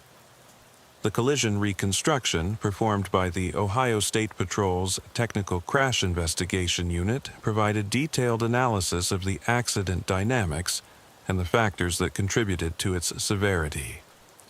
Trooper Mark Williams, the certified crash reconstructionist who led the investigation, determined that the collision was ultimately unavoidable once the Challenger crossed the center line, but that the severity of the impact was increased by the high speeds involved and the head-on nature of the collision. Based on physical evidence, witness statements, and vehicle damage analysis, Williams reported in his official findings, the collision occurred when the suspect vehicle suddenly veered left across the center line and into the path of the oncoming civilian vehicle. The civilian driver had no opportunity to take evasive action due to the sudden nature of the suspect vehicle's movement and the high rate of speed involved. The combined impact speed was approximately 124 miles per hour, which created forces that were unsurvivable for the civilian vehicle operator. The internal investigation into the pursuit and collision involved multiple levels of oversight and review, reflecting both the tragic outcome and the complex policy questions raised by the incident.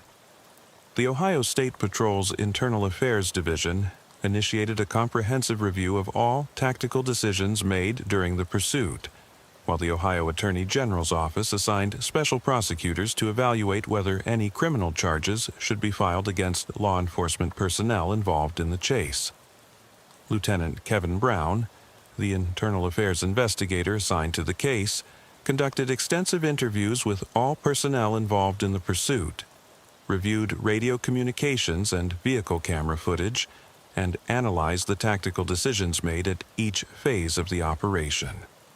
The investigation's scope extended beyond the immediate participants to include supervisory personnel, dispatch operators, and policy administrators who had contributed to the tactical framework within which the pursuit had been conducted. The fundamental question we had to address, Lieutenant Brown explained in his preliminary report, was whether the tactical decisions made by pursuing officers were consistent with Ohio State Patrol policy, and whether those policies themselves were adequate to prevent similar tragedies in the future. This required us to examine not just individual actions, but the entire systemic approach to high-speed pursuit operations. The review of radio communications revealed that pursuing officers had followed established protocols regarding speed management, civilian safety considerations, and tactical coordination throughout most of the pursuit. However, the investigation also identified several decision points where alternative tactical approaches might have been available, including opportunities to terminate the pursuit or transition to surveillance mode using helicopter support. Agent Stephen Miller, the Ohio Bureau of Criminal Investigation special agent assigned to the case, focused his investigation on the suspects' backgrounds and the circumstances surrounding the original carjacking in Cincinnati. His findings revealed significant discrepancies in the initial crime report that had influenced tactical decision-making throughout the pursuit and raised questions about the reliability of intelligence that officers received during dynamic situations. The original carjacking report indicated that the suspects were armed with automatic weapons and had demonstrated extreme violence during the theft, Agent Miller noted in his investigative summary. However, subsequent investigation revealed that the victim had misidentified realistic toy guns as actual firearms, and the level of violence involved was significantly less than initially reported. This intelligence failure contributed to tactical decisions that may not have been necessary, given the actual threat level. The investigation also examined the decision-making process used by supervisory personnel throughout the pursuit, particularly Lieutenant Anderson's authorization to continue the chase, despite increasing risks and changing tactical circumstances. Ohio State Patrol policy required supervisors to continuously evaluate the risk-benefit balance of ongoing pursuits and to terminate chases when risks to public safety exceeded the law enforcement benefits of apprehending the suspects. During his interview with internal affairs investigators, Lieutenant Anderson defended his tactical decisions while acknowledging the tragic outcome that had resulted from the pursuit. Based on the intelligence available at the time, we were dealing with 3 armed suspects who had committed a violent carjacking and were demonstrating complete disregard for public safety, Anderson stated. The decision to continue pursuit was based on the assessment that these individuals posed a significant ongoing threat to public safety if they were allowed to escape. However, the investigation revealed that several opportunities to reassess this tactical calculus had occurred during the pursuit, particularly after the helicopter arrived and provided aerial surveillance capability that could have allowed ground units to maintain contact without direct high-speed pursuit. The failure to transition to surveillance mode once aerial support was available became a key focus of the policy review that followed the incident. Dr. Michelle Clark, a consultant specializing in law enforcement pursuit psychology, was retained by the Attorney General's office to provide expert analysis of the decision-making processes involved in the tragic pursuit. Her evaluation focused on the psychological factors that influence officer behavior during high-stress dynamic situations and the systemic factors that may contribute to pursuit-related tragedies. High-speed pursuits create unique psychological pressures that can affect decision-making in subtle but significant ways, Dr. Clark explained in her expert report. Officers experience elevated stress levels, tunnel vision, and time compression that can impair their ability to continuously reassess tactical situations. Additionally, the pursuit dynamic creates momentum that psychologically favors continuation rather than termination, even when objective risk assessment might suggest alternative approaches. The psychological analysis proved particularly relevant when examining the decision points throughout the pursuit where tactical alternatives might have been available. Dr. Clark's research indicated that officers involved in extended pursuits often develop tunnel vision that focuses their attention on apprehending suspects while reducing their awareness of broader public safety considerations. The tragic outcome of the State Route 256 pursuit prompted a comprehensive review of Ohio State Patrol pursuit policies that would ultimately result in significant changes to training, tactical procedures, and supervisory oversight requirements. The Policy Review Committee, chaired by Colonel Christopher Davis, included representatives from multiple law enforcement agencies, legal experts, and public safety advocates who worked to develop recommendations that would prevent similar tragedies while maintaining effective law enforcement capabilities. The existing Ohio State Patrol pursuit policy, last updated in 2018, provided general guidelines for initiating, continuing, and terminating high-speed chases, but the policy review revealed several areas where more specific guidance was needed. The committee's analysis identified gaps in decision-making criteria, supervisory oversight requirements, and interagency coordination procedures that had contributed to the tragic outcome on State Route 256. Our existing policy framework was generally sound, Colonel Davis explained during public hearings on the policy review. But the Tyler Bennett tragedy revealed that we needed more specific guidance for officers making tactical decisions in dynamic, high-stress situations. We also needed better mechanisms for continuous risk assessment and supervisory intervention throughout extended pursuits. The Policy Review Committee conducted extensive research into pursuit policies used by other state patrol organizations, examining both successful programs that had reduced pursuit-related fatalities and case studies of other tragic outcomes that provided lessons about tactical decision-making and risk management. The committee also consulted with national experts in pursuit management and reviewed academic research on the effectiveness of various tactical approaches. One of the most significant findings of the policy review was the need for more robust supervisory involvement in pursuit operations. The existing policy required supervisory approval for pursuits expected to exceed certain time or distance thresholds, but the review revealed that these thresholds were often exceeded before supervisors could effectively intervene. The new policy framework would require continuous supervisory oversight, with specific decision points for reassessing tactical approaches. The committee also identified the need for better integration of technological capabilities, particularly helicopter support and vehicle tracking systems, that could provide alternatives to traditional ground-based pursuit tactics. The analysis revealed that aerial surveillance capabilities were often underutilized due to deployment delays and coordination challenges, allowing ground pursuits to continue longer than necessary when alternative tactical approaches might have been more appropriate.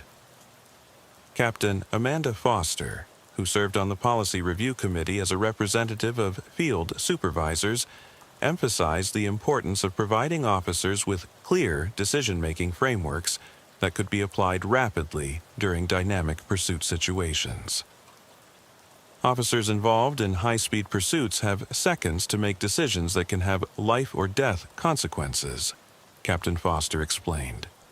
We needed to provide them with clearer guidelines and better training that would help them make appropriate tactical choices under extreme pressure. The training implications of the policy review were extensive, requiring the development of new curriculum modules focused on pursuit decision-making, risk assessment, and alternative tactical approaches. The Ohio State Patrol Training Academy worked with national experts to develop scenario-based training programs that would help officers practice decision-making skills in simulated high-stress environments. Sergeant Rebecca Turner, the Academy instructor responsible for developing the new pursuit training curriculum, explained that the programs were designed to address both the tactical and psychological aspects of pursuit operations. We needed to help officers understand not just the tactical options available to them, but also the psychological factors that can influence their decision-making during pursuits, Sergeant Turner noted. The training includes extensive scenario work that helps officers practice continuous risk assessment and tactical flexibility. The policy review also addressed the broader question of whether certain types of crimes justified the public safety risks inherent in high-speed pursuits. The committee examined statistical data on pursuit outcomes and developed new guidelines for weighing the seriousness of suspected crimes against the potential risks of pursuit operations, particularly in high-traffic areas or during dangerous road conditions. The legal proceedings resulting from the State Route 256 collision involved both criminal prosecution of the suspects and civil litigation related to the circumstances surrounding Tyler Bennett's death.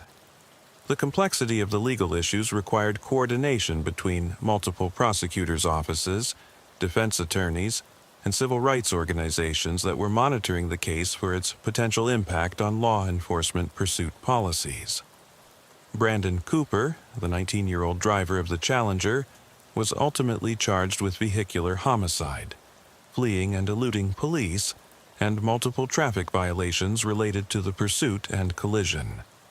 His defense attorney, Lisa Patterson, argued that Cooper's methamphetamine impairment significantly reduced his culpability for the tragic outcome, and that law enforcement tactical decisions had contributed to the circumstances that led to Bennett's death.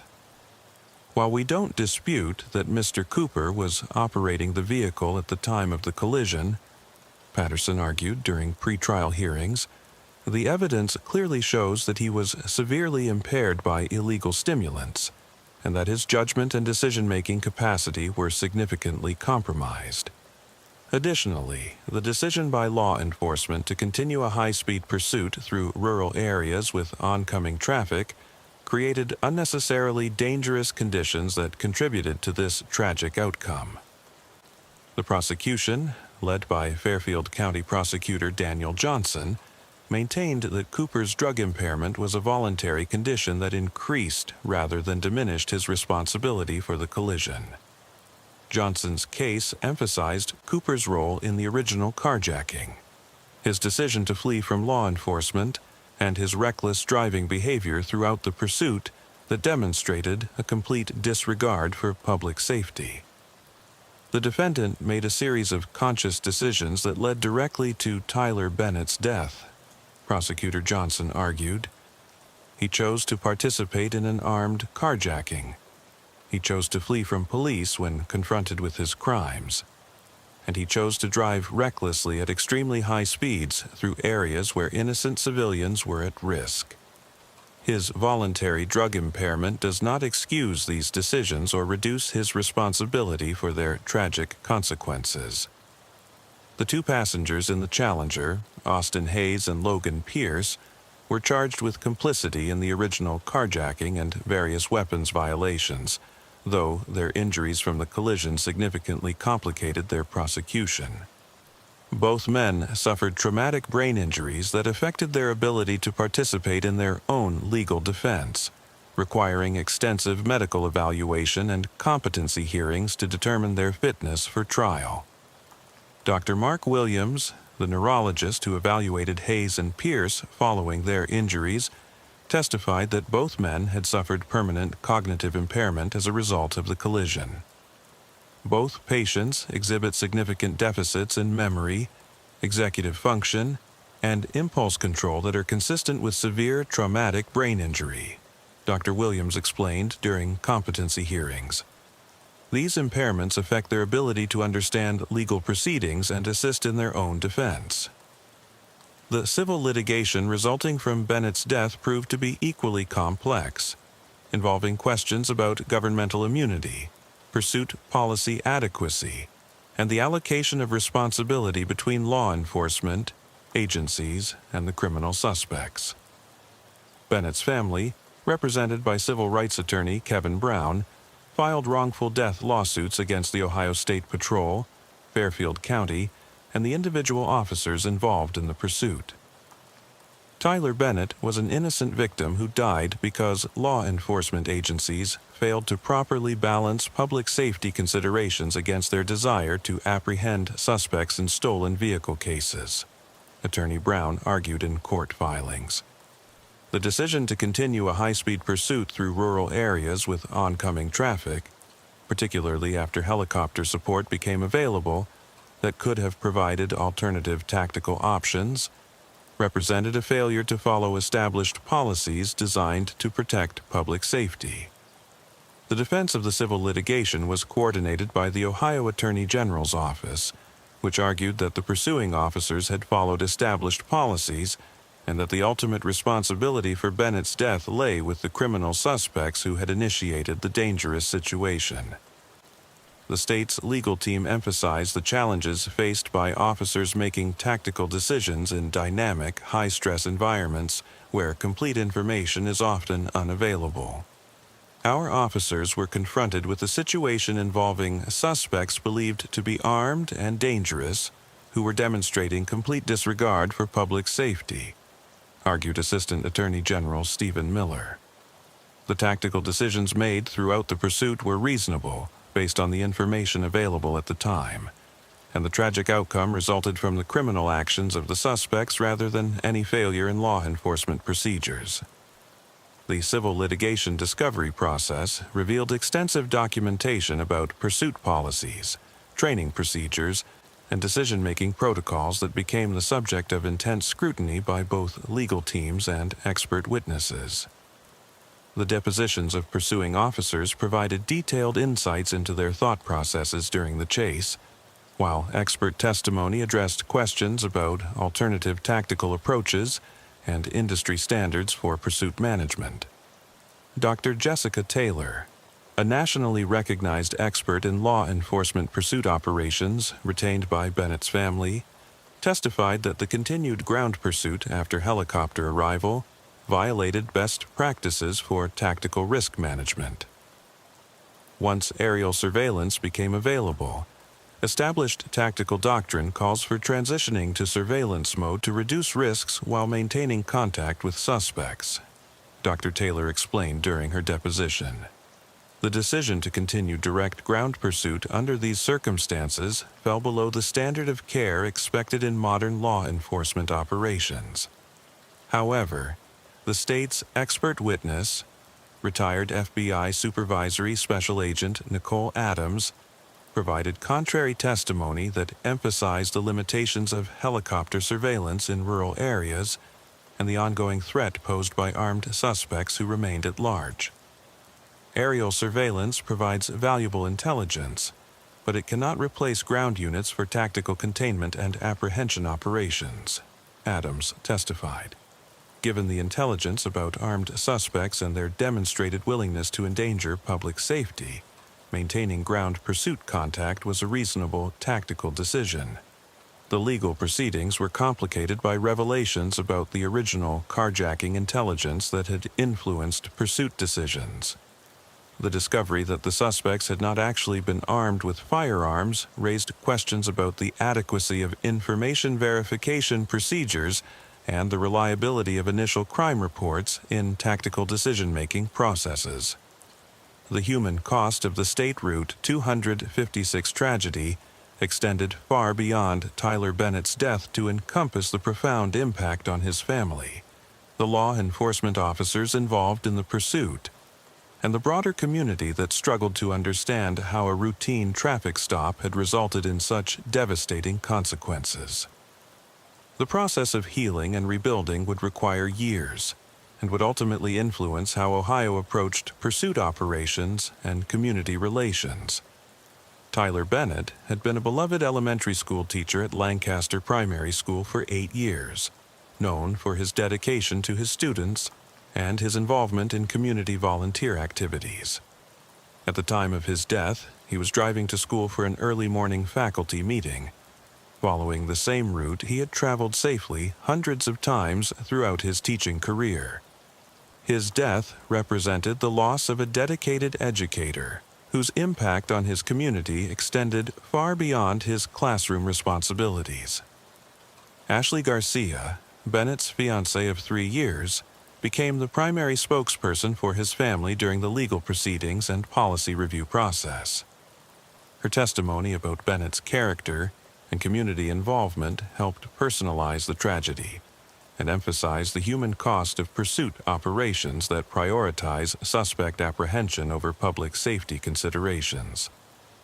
Tyler was someone who dedicated his life to helping children learn and grow, Garcia said during her impact statement at Cooper's sentencing hearing.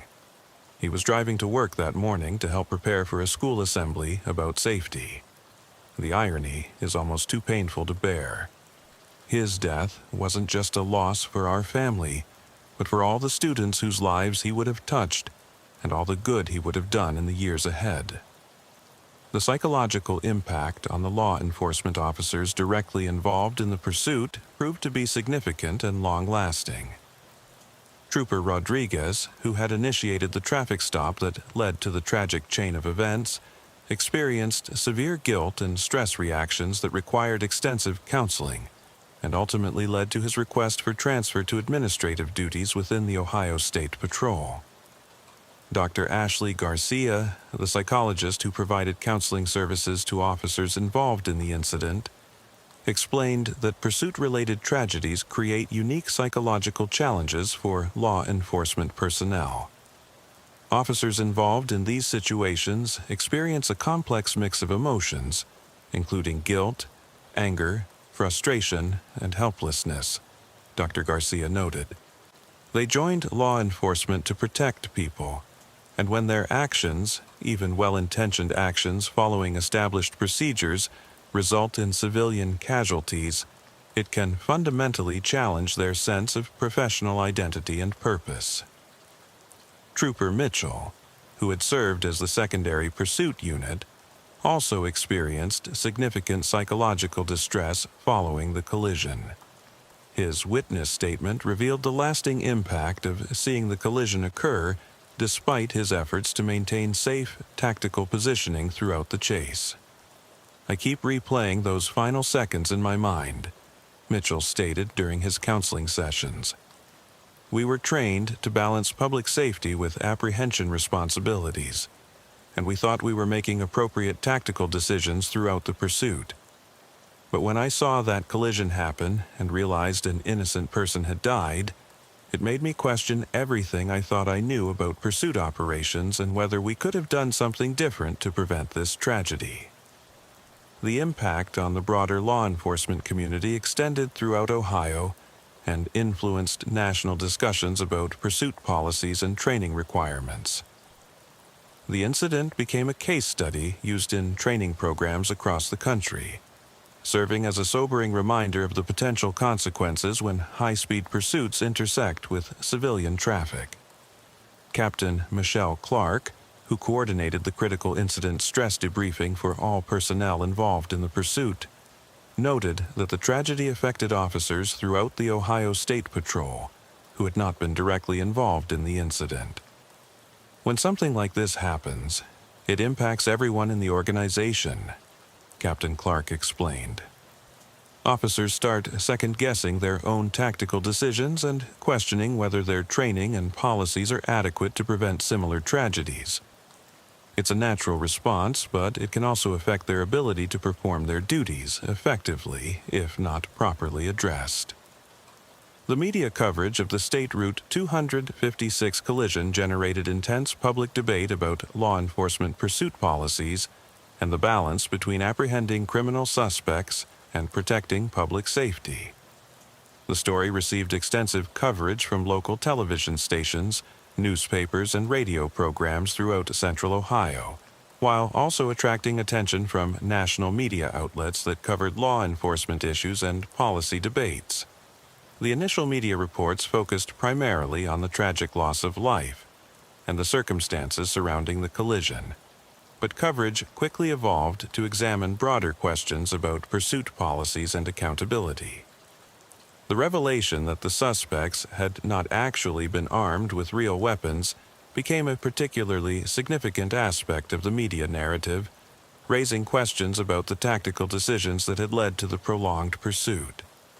Jordan Phillips, the investigative reporter for WBNS 10 TV, who provided the most comprehensive coverage of the incident, conducted extensive research into Ohio State Patrol pursuit policies, and interviewed experts from across the country about best practices for managing high-speed chases. Her reporting helped educate the public about the complex tactical and legal considerations involved in pursuit operations while maintaining focus on the human cost of the tragedy. The Tyler Bennett case illustrates the incredibly difficult decisions that law enforcement officers face during pursuit situations. Phillips reported in her series on the incident. Officers must make split-second tactical choices based on incomplete information, while balancing the need to apprehend dangerous criminals against the responsibility to protect innocent civilians. When those decisions result in tragedy, it forces all of us to examine whether our policies and training are adequate to guide officers in these life-and-death situations. The Columbus Dispatch provided editorial coverage that called for comprehensive review of pursuit policies and increased transparency in law enforcement decision-making processes. The newspaper's editorial board argued that the Bennett tragedy demonstrated the need for more restrictive pursuit guidelines and better accountability mechanisms when pursuits result in civilian casualties. Tyler Bennett's death was a preventable tragedy that resulted from policy failures and tactical decisions that prioritized suspect apprehension over public safety, the Dispatch editorial stated. While we support law enforcement efforts to apprehend criminals, we cannot accept pursuit policies that create unnecessary risks for innocent citizens who have the right to travel safely on Ohio's roads. However, the media coverage also included perspectives from law enforcement advocates and police union representatives who argued that restrictive pursuit policies could undermine public safety by allowing dangerous criminals to escape accountability. The Fraternal Order of Police Lodge No. 9 in Columbus issued statements defending the officers involved in the pursuit while acknowledging the tragic outcome. Our officers were faced with an impossible situation involving suspects who had committed violent crimes and were demonstrating complete disregard for public safety, the FOP statement read. While we deeply regret Tyler Bennett's death and extend our condolences to his family, we cannot allow this tragedy to result in policies that would essentially give criminals carte blanche to flee from law enforcement without consequences. The social media response to the incident reflected the polarized nature of public opinion regarding law enforcement accountability and pursuit policies. Facebook groups and Twitter discussions featured heated debates between supporters of law enforcement who emphasized the challenges officers face and critics who argued for more restrictive pursuit guidelines and greater accountability for tragic outcomes. Dr. Casey Morgan, a communications professor at Ohio State University, who studied public opinion regarding law enforcement issues, noted that the Bennett case generated particularly intense responses due to its intersection of multiple controversial topics. This case touches on questions about police accountability, public safety, criminal justice policy, and the appropriate use of force by government agents, Dr. Morgan explained. It's not surprising that it generated such passionate responses from people across the political spectrum. The media attention ultimately influenced the policy review process by maintaining public focus on the need for reform and accountability. The extensive coverage ensured that policymakers and law enforcement administrators could not simply wait for public attention to fade before addressing the systemic issues that had contributed to the tragedy. As the investigation into the State Route 256 tragedy deepened, law enforcement agencies worked to understand the backgrounds and motivations of the three young men whose decisions had initiated the fatal chain of events. The detailed background investigation revealed a complex picture of individuals whose relatively minor criminal histories had not predicted their involvement in the violent carjacking and subsequent high-speed flight that resulted in Tyler Bennett's death. Brandon Cooper, the 19-year-old driver of the stolen Challenger, had grown up in a troubled household in Cincinnati, where domestic violence and substance abuse had created an unstable environment that contributed to his early involvement in criminal activity. His juvenile record included several arrests for theft and drug possession, but nothing in his history suggested a propensity for the violent behavior that characterized the carjacking and pursuit. Social services records obtained during the investigation revealed that Cooper had been removed from his home twice during his childhood due to neglect and abuse, spending several years in foster care before returning to live with relatives. His academic performance had declined significantly during high school, and he had dropped out during his senior year despite showing above-average intelligence on standardized tests. Brandon was a kid who never really had a fair chance, explained Riley Parker, his former foster mother who had cared for him during middle school years. He was bright and could be very charming when he wanted to be, but he had so much anger and hurt from his childhood experiences. We tried to get him counseling and support, but the system just didn't provide the long-term consistency he needed to overcome his early trauma. The investigation revealed that Cooper had begun using methamphetamine regularly during his late teens, a development that his former counselors and social workers identified as a turning point that had accelerated his involvement in more serious criminal activity. The drug use had also contributed to increasingly erratic behavior and poor decision-making that may have influenced his actions during the carjacking and pursuit. Austin Hayes, the 22-year-old passenger, had a somewhat different background that included military service and previous employment in legitimate jobs, but also included struggles with substance abuse that had derailed his attempts to maintain stable housing and employment. Hayes had served briefly in the Army National Guard before receiving a discharge related to drug use, ending what had been a promising opportunity for career development and stability. Family members interviewed during the investigation described Hayes as someone who had struggled to find direction in life, but who had not previously been involved in violent crimes.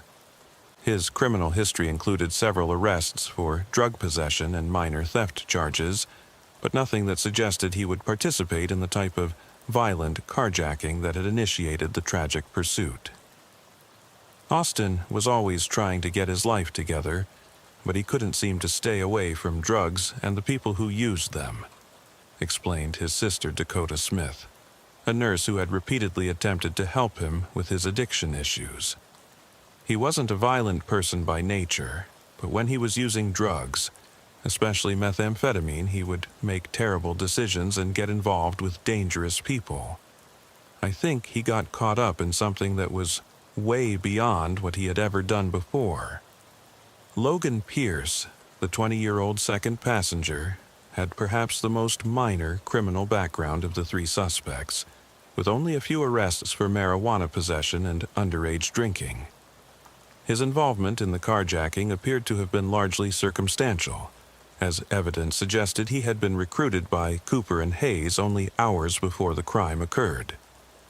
Pierce's family described him as someone who was easily influenced by others, and who often made poor decisions when trying to fit in with groups that he perceived as exciting or adventurous. His mother, Casey Morgan, a single parent who had worked multiple jobs to support her family, expressed devastation about her son's involvement in events that had resulted in such tragic consequences. Logan was never the leader in anything.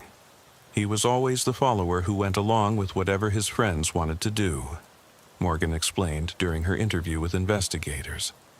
I tried to teach him to make good choices and stay away from trouble, but he was so desperate to be accepted by other kids that he would do almost anything they asked. I never imagined that would lead to something like this. The drug screening results from all three suspects revealed significant levels of methamphetamine and other stimulants that would have severely impaired their judgment and increased their aggressiveness during both the carjacking and the subsequent pursuit. The toxicology evidence helped explain their apparently irrational decision-making, but also raised questions about their legal culpability given their voluntary impairment. Dr. Hunter Brooks, the forensic psychiatrist who evaluated all three suspects for the court proceedings, concluded that their substance abuse had contributed significantly to their involvement in the crimes, but did not constitute a legal defense for their actions. All three defendants were severely impaired by illegal stimulants at the time of these offenses, Dr. Brooks reported. However, their impairment was voluntary and appears to have been part of a pattern of escalating drug use that increased their willingness to engage in high-risk criminal behavior. The comprehensive review of the State Route 256 incident resulted in significant institutional changes within the Ohio State Patrol and influenced pursuit policies throughout law enforcement agencies across the state and nation. The reforms addressed training requirements, supervisory oversight procedures, tactical decision-making protocols, and technology integration designed to prevent similar tragedies while maintaining effective law enforcement capabilities. The new Ohio State Patrol pursuit policy, implemented 6 months after the Bennett tragedy, established more restrictive guidelines for initiating and continuing high-speed chases, with specific emphasis on continuous risk assessment and mandatory supervisory oversight at predetermined decision points. The revised policy required pursuing officers to articulate specific justifications for continued pursuit every 5 minutes during chases exceeding certain speed or duration thresholds. Colonel Matthew Wilson, who oversaw the policy implementation, explained that the changes were designed to maintain tactical flexibility while ensuring that risk-benefit assessments were conducted continuously throughout pursuit operations. The new policy doesn't prohibit pursuits, but it requires officers and supervisors to continuously evaluate whether the law enforcement benefits of apprehending suspects justify the risks to public safety. Colonel Wilson noted during training sessions for department personnel. The policy changes included mandatory transition to surveillance mode when helicopter support became available, unless specific tactical circumstances required continued ground pursuit. This requirement addressed one of the key tactical decisions that had been criticized in the Bennett case, and provided clearer guidance for officers facing similar situations in the future. The Ohio State Patrol Training Academy developed extensive new curriculum modules focused on pursuit decision-making that incorporated lessons learned from the Bennett tragedy and other pursuit-related incidents from across the country. The training programs used scenario-based exercises that required officers to practice continuous risk assessment and tactical flexibility under simulated high-stress conditions. Sergeant Daniel Johnson, the Academy instructor who developed much of the new curriculum, emphasized that the training was designed to help officers understand both the tactical options available to them and the psychological factors that can influence decision-making during pursuits. We needed to help officers recognize that the goal of any pursuit is public safety, not just suspect apprehension, Sergeant Johnson explained. Sometimes the best tactical decision is to terminate direct pursuit and rely on other methods to locate and apprehend suspects. The technological improvements implemented as a result of the policy review included enhanced GPS tracking capabilities for patrol vehicles, improved radio communication systems, and better coordination protocols with helicopter units. These technological enhancements were designed to provide pursuing officers and supervisors with better real-time information about pursuit locations, speeds, and tactical options. The integration of predictive technology that could provide officers with information about upcoming road conditions, traffic patterns, and potential hazards became a significant component of the new tactical approach. The system used GPS data and traffic monitoring information to alert pursuing officers about dangerous intersections, construction zones, school areas, and other locations where continued pursuit might pose unacceptable risks to public safety. Captain Mark Williams, who coordinated the technology integration project, noted that the new systems provided officers with information that had never been available during dynamic pursuit situations. Officers involved in high-speed pursuits now have access to real-time information about what lies ahead on their pursuit route, Captain Williams explained. This allows them to make more informed tactical decisions and help supervisors understand the risks involved in authorizing continued pursuit. The institutional changes also addressed interagency coordination and communication protocols that had been identified as problematic during the Bennett incident investigation. New procedures were established for coordinating pursuits that crossed jurisdictional boundaries and for sharing real-time intelligence about suspect vehicles and tactical situations. The development of new training protocols following the State Route 256 tragedy represented one of the most comprehensive reforms in Ohio State Patrol history, incorporating cutting-edge research in decision-making psychology, tactical operations, and technology integration. The training revolution extended beyond basic pursuit procedures to encompass leadership development, stress management, and community relations components designed to address the broader implications of law enforcement operations. The cornerstone of the new training approach was the implementation of reality-based scenario training that placed officers in simulated pursuit situations requiring them to make complex tactical decisions under time pressure and stress. The scenarios incorporated variables such as weather conditions, traffic density, suspect behavior patterns, and available resources to create training environments that closely replicated real-world operational challenges. Lieutenant Kevin Brown, the training coordinator who oversaw the scenario development, explained that the programs were designed to help officers practice the decision-making, skills that had been identified as crucial during the Bennett incident investigation. We needed to move beyond traditional classroom instruction to provide officers with opportunities to practice tactical decision-making in environments that simulate the stress and time pressure they face during actual pursuits, Lieutenant Brown noted. The scenario training included specific modules focused on the psychological aspects of pursuit operations, addressing the tunnel vision and adrenaline effects that can impair officer judgment during high-stress situations. Officers learned techniques for maintaining situational awareness, conducting continuous risk assessments, and communicating effectively with supervisors and other units during dynamic operations.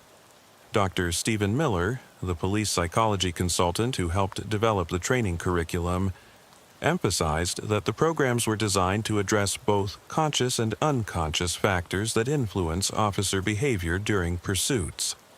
High-speed chases create unique psychological environments that can override normal decision-making processes, Dr. Miller explained. Our training helps officers recognize these psychological factors and provides them with tools for maintaining tactical objectivity even under extreme stress.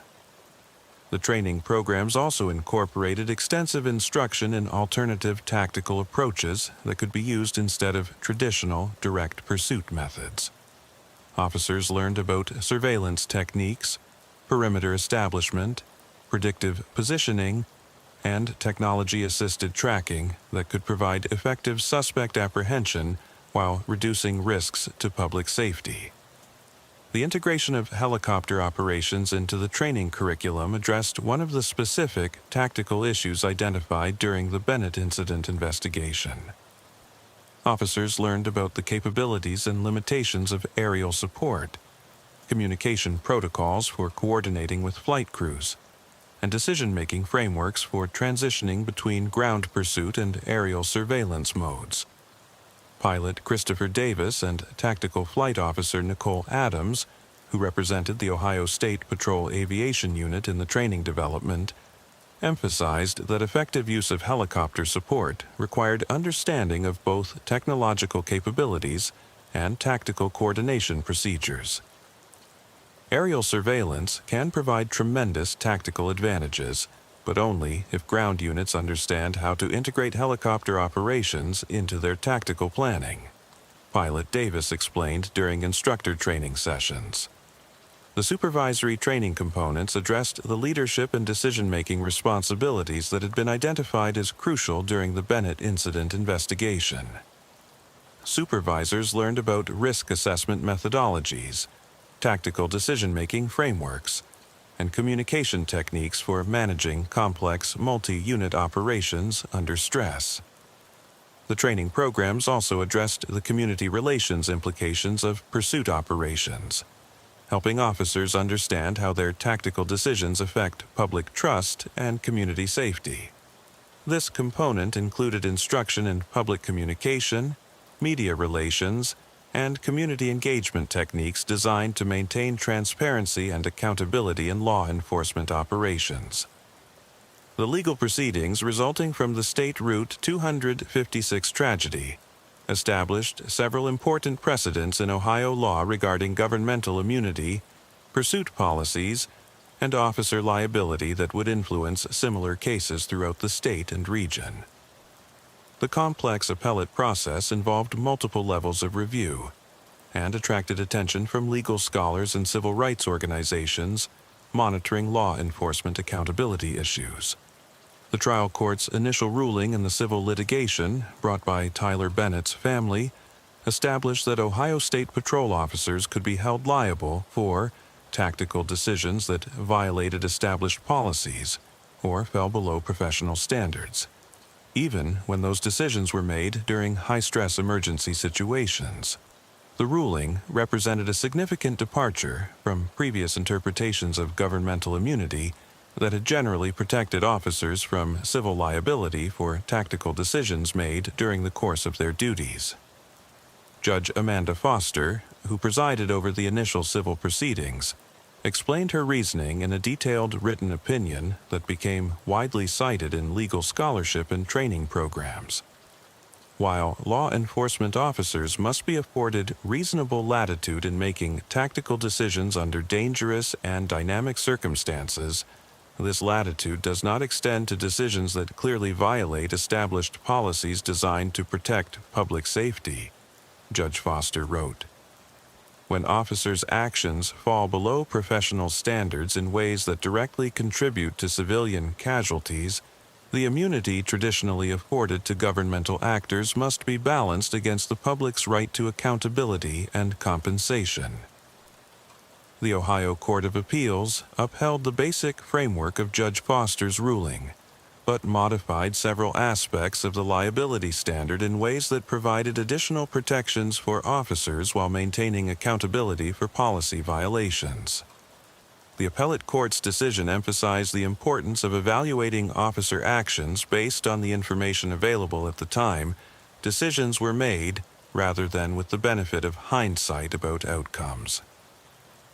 Justice Rebecca Turner, who authored the Court of Appeals opinion, noted that pursuit situations create unique challenges for applying traditional liability standards due to their dynamic nature and the limited time available for decision-making. Courts must be careful to avoid imposing liability based on outcomes rather than the reasonableness of officers' decisions given the information and circumstances they faced at the time, Justice Turner wrote. However, this principle does not excuse decisions that clearly violate established policies or professional standards designed to protect public safety. The criminal prosecution of Brandon Cooper proceeded through multiple appeal levels, as his defense attorneys challenged both the charges and the sentences imposed following his conviction on vehicular homicide and related charges. The appellate process addressed questions about the relationship between voluntary intoxication and criminal liability, as well as the role of law enforcement tactical decisions in contributing to tragic outcomes. The Ohio Supreme Court's eventual review of the case focused primarily on the criminal liability standards applicable to defendants, whose impairment contributed to fatal accidents during police pursuits. The court's decision established that voluntary drug intoxication could not serve as a complete defense to vehicular homicide charges, but could be considered as a mitigating factor during sentencing proceedings.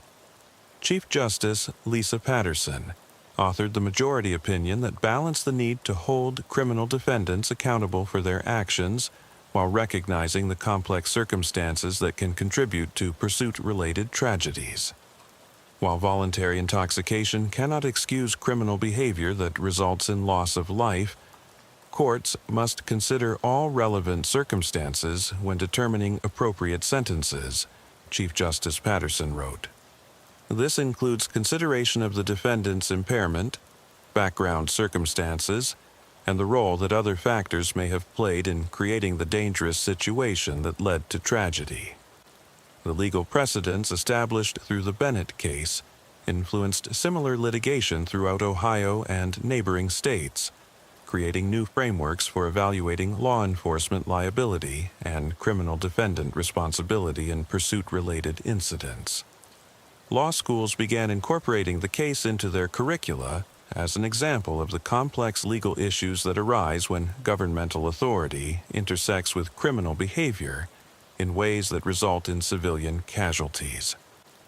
Professor Daniel Johnson of Ohio State University's Moritz College of Law, who wrote extensively about the Bennett case's legal implications, noted that the decisions represented an important evolution in balancing law enforcement authority with accountability principles. The Bennett case established that officers can be held liable for tactical decisions that violate established policies, while also recognizing the unique challenges of making decisions under extreme stress, Professor Johnson explained. This balance is crucial for maintaining both effective law enforcement and public trust in government institutions. The process of community healing following the State Route 256 tragedy involved extensive efforts by law enforcement agencies, local government, and civic organizations to rebuild trust and implement reforms that would prevent similar incidents while maintaining effective public safety services. The healing process extended over several years and required sustained commitment from all stakeholders to address the underlying issues that had contributed to the tragic outcome. The Ohio State Patrol initiated a comprehensive community engagement program designed to improve transparency and communication with the public about pursuit policies, tactical procedures, and officer training requirements. The program included regular public meetings where citizens could ask questions about law enforcement operations and provide input about policy development and implementation. Major Michelle Clark, who coordinated the community engagement efforts, explained that the program was designed to rebuild trust through transparency and accountability rather than simply waiting for public attention to fade. We recognized that Tyler Bennett's death had damaged the community's trust in our operations, and we knew that rebuilding that trust would require ongoing effort and genuine commitment to reform, Major Clark noted during one of the public meetings. We wanted the community to understand not just what we were changing, but why those changes were necessary and how they would be implemented. The community engagement program included regular presentations at schools, civic organizations, and community groups where Ohio State Patrol personnel explained the new pursuit policies and training procedures that had been implemented following the Bennett tragedy. These presentations provided opportunities for citizens to ask questions about law enforcement operations and to understand the challenges officers face during high-stress situations. The Lancaster community, where Tyler Bennett had taught, also initiated its own healing and memorial efforts, establishing a scholarship fund in his name and creating educational programs about highway safety and the importance of community involvement in public policy development. The Tyler Bennett Memorial Scholarship provided financial assistance to students pursuing careers in education, while the highway safety programs educated drivers about the risks associated with high-speed travel and the importance of cooperation with law enforcement. Ashley Garcia, Bennett's fiancée, became actively involved in the community healing efforts and served as an advocate for pursuit policy reform throughout Ohio and neighboring states. Her testimony before legislative committees and policy review boards helped maintain focus on the human cost of pursuit-related tragedies, while advocating for reforms that would prevent similar losses. Tyler's death cannot be undone, but it can serve a purpose if it leads to changes that save other lives, Garcia testified during legislative hearings on pursuit policy reform. I don't want any other family to experience the loss and grief that Tyler's death has caused. and I believe that effective policy reforms and training improvements can prevent many of these tragedies without compromising law enforcement effectiveness. The broader law enforcement community in Ohio also engaged in extensive self-examination and reform efforts that extended beyond the specific policies and procedures that had been changed following the Bennett investigation. Professional organizations, training academies, and individual agencies conducted comprehensive reviews of their operations to identify potential improvements and ensure that the lessons learned from the tragedy were implemented throughout the state. The Ohio Association of Chiefs of Police established a special committee focused on pursuit policy development that worked to share best practices and coordinate reform efforts across different agencies and jurisdictions. The committee's work resulted in model policies that smaller agencies could adopt to ensure consistency in tactical approaches and accountability standards. Chief Kevin Brown of the Fairfield County Sheriff's Office, who chaired the committee, emphasized that the reform efforts were designed to improve law enforcement effectiveness as well as public safety. Better policies and training don't just protect civilians, they also protect officers by providing them with clearer guidance and better support for making difficult tactical decisions, Chief Brown explained during a statewide law enforcement conference. When officers have confidence in their training and policies, they can perform their duties more effectively and with greater peace of mind. 5 years after the tragic collision on State Route 256, the impact of Tyler Bennett's death continues to influence law enforcement training, policy development, and community relations throughout Ohio and beyond. The comprehensive reforms implemented following the incident have become a model for other states seeking to balance effective law enforcement with public safety protection, while the ongoing memorial and educational efforts ensure that the lessons learned from the tragedy continue to benefit future generations. The statistical evidence regarding pursuit operations in Ohio demonstrates the effectiveness of the policy reforms and training improvements that were implemented following the Bennett incident. Pursuit-related fatalities involving civilian bystanders decreased by more than 60% in the 5 years following the policy changes, while arrest rates for suspects involved in high-speed chases remained relatively stable, indicating that the reforms improved public safety without significantly compromising law enforcement effectiveness. Colonel Christopher Davis, who continued to oversee the Ohio State Patrol's pursuit operations, noted that the statistical improvements reflected not just policy changes but also cultural shifts within law enforcement agencies that emphasized public safety as the primary consideration in tactical decision-making. The numbers show that we can protect public safety while still effectively apprehending dangerous criminals, Colonel Davis explained during a recent review of the program's effectiveness. The key is ensuring that officers understand that their primary mission is protecting the public, and that sometimes this means accepting that suspects may temporarily escape rather than pursuing them under dangerous conditions. The training programs developed following the Bennett tragedy have been adopted by law enforcement agencies throughout the Midwest and have influenced national standards for pursuit training and policy development.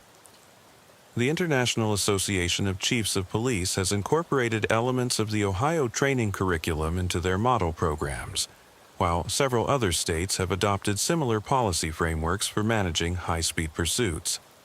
The technological improvements implemented as part of the reform effort have also proven effective in providing officers with better real-time information during pursuit operations. The GPS-based hazard warning systems and improved communication capabilities have been credited with preventing several potential tragedies by alerting officers to dangerous road conditions or heavy traffic areas where continued pursuit would pose unacceptable risks. Trooper David Rodriguez, who initiated the traffic stop that led to the Bennett tragedy, eventually returned to road patrol duties after extensive counseling and additional training. His experience with the incident made him a valuable resource for training other officers about the importance of continuous risk assessment and tactical flexibility during pursuit operations. I'll never forget what happened that morning. And I'll never stop wishing that we could have prevented Tyler Bennett's death, Rodriguez reflected during a recent interview about his experience. But I've also learned that the best way to honor his memory is to use what we learned from that tragedy to help other officers make better decisions in similar situations. The training and policy changes we've implemented won't bring Tyler back, but they might save other lives, and that gives some meaning to a senseless tragedy. The community healing efforts initiated following the Bennett incident have evolved into ongoing programs that continue to strengthen the relationship between law enforcement and the communities they serve. The regular public meetings and educational programs have become permanent features of Ohio State Patrol operations, providing ongoing opportunities for citizen input and maintaining transparency about law enforcement policies and procedures. Ashley Garcia continues her advocacy work for pursuit policy reform and has become a nationally recognized speaker on issues related to law enforcement accountability and traffic safety. Her testimony before legislative committees and policy review boards has influenced reform efforts in more than a dozen states, while her educational presentations at law enforcement training academies have helped thousands of officers understand the human cost of tactical decisions made during high-stress situations. Tyler's death taught all of us that every tactical decision has human consequences that extend far beyond the immediate situation, Garcia explained during a recent speaking engagement at the FBI National Academy. When officers understand that their decisions affect real people with families, dreams, and contributions to make to their communities, it changes how they think about risk assessment and tactical priorities. That's the legacy I want Tyler's death to leave. Better decision-making that protects everyone involved in these dangerous situations. The Tyler Bennett Memorial Scholarship has provided educational assistance to more than 50 students pursuing careers in education, ensuring that his commitment to helping young people learn and grow continues to have impact long after his death. The recipients of the scholarship often speak about how Bennett's example has influenced their own career goals and commitment to serving their communities. The ongoing research and policy development inspired by the Bennett case continues to influence law enforcement practices throughout the United States. Academic institutions, professional organizations, and government agencies regularly cite the case as an example of how tragic incidents can be transformed into positive changes that improve both law enforcement effectiveness and public safety. Dr. Hunter Brooks, the researcher who has conducted the most comprehensive study of the Bennett case's impact on law enforcement practices, noted that the incident demonstrates both the potential dangers of high-speed pursuits and the possibility of implementing effective reforms that address those dangers. The Bennett tragedy shows us that law enforcement agencies can learn from their mistakes and implement changes that prevent similar tragedies without compromising their ability to protect the public, Dr. Brooks concluded in his recent published research. The key is having the courage to honestly examine what went wrong and the commitment to make the difficult changes necessary to do better in the future. Today, as Ohio State Patrol officers begin their shifts across the state, many carry reminder cards that include Tyler Bennett's photograph and a brief summary of the lessons learned from the State Route 256 tragedy. The cards serve as a constant reminder that their tactical decisions have human consequences and that their primary mission is protecting the public they serve. The stretch of State Route 256 where the collision occurred now features a roadside memorial that honors Tyler Bennett's memory, while providing information about highway safety and the importance of cooperation between law enforcement and the community. The memorial serves as a permanent reminder of the human cost of high-speed pursuits, while also recognizing the positive changes that have resulted from the tragedy. In the end, the legacy of the State Route 256 incident stands as a testament to the possibility of transforming tragedy into positive change through honest examination, comprehensive reform, and sustained commitment to improvement. While Tyler Bennett's death cannot be undone, the reforms implemented in response to his loss have undoubtedly saved other lives and will continue to protect both law enforcement officers and the communities they serve for years to come. The case serves as a permanent reminder that effective law enforcement requires not just courage and dedication, but also wisdom, humility, and the willingness to continuously learn and improve. It demonstrates that the thin blue line between order and chaos is maintained not just by individual heroism, but by institutional commitment to excellence, accountability, and the protection of all members of the community. For the families, officers, and communities affected by the State Route 256 tragedy, the healing process continues. But their experience has created a legacy of reform and improvement that honors Tyler Bennett's memory, while working to ensure that similar tragedies become increasingly rare through better training, policies, and decision-making processes that prioritize public safety above all other considerations.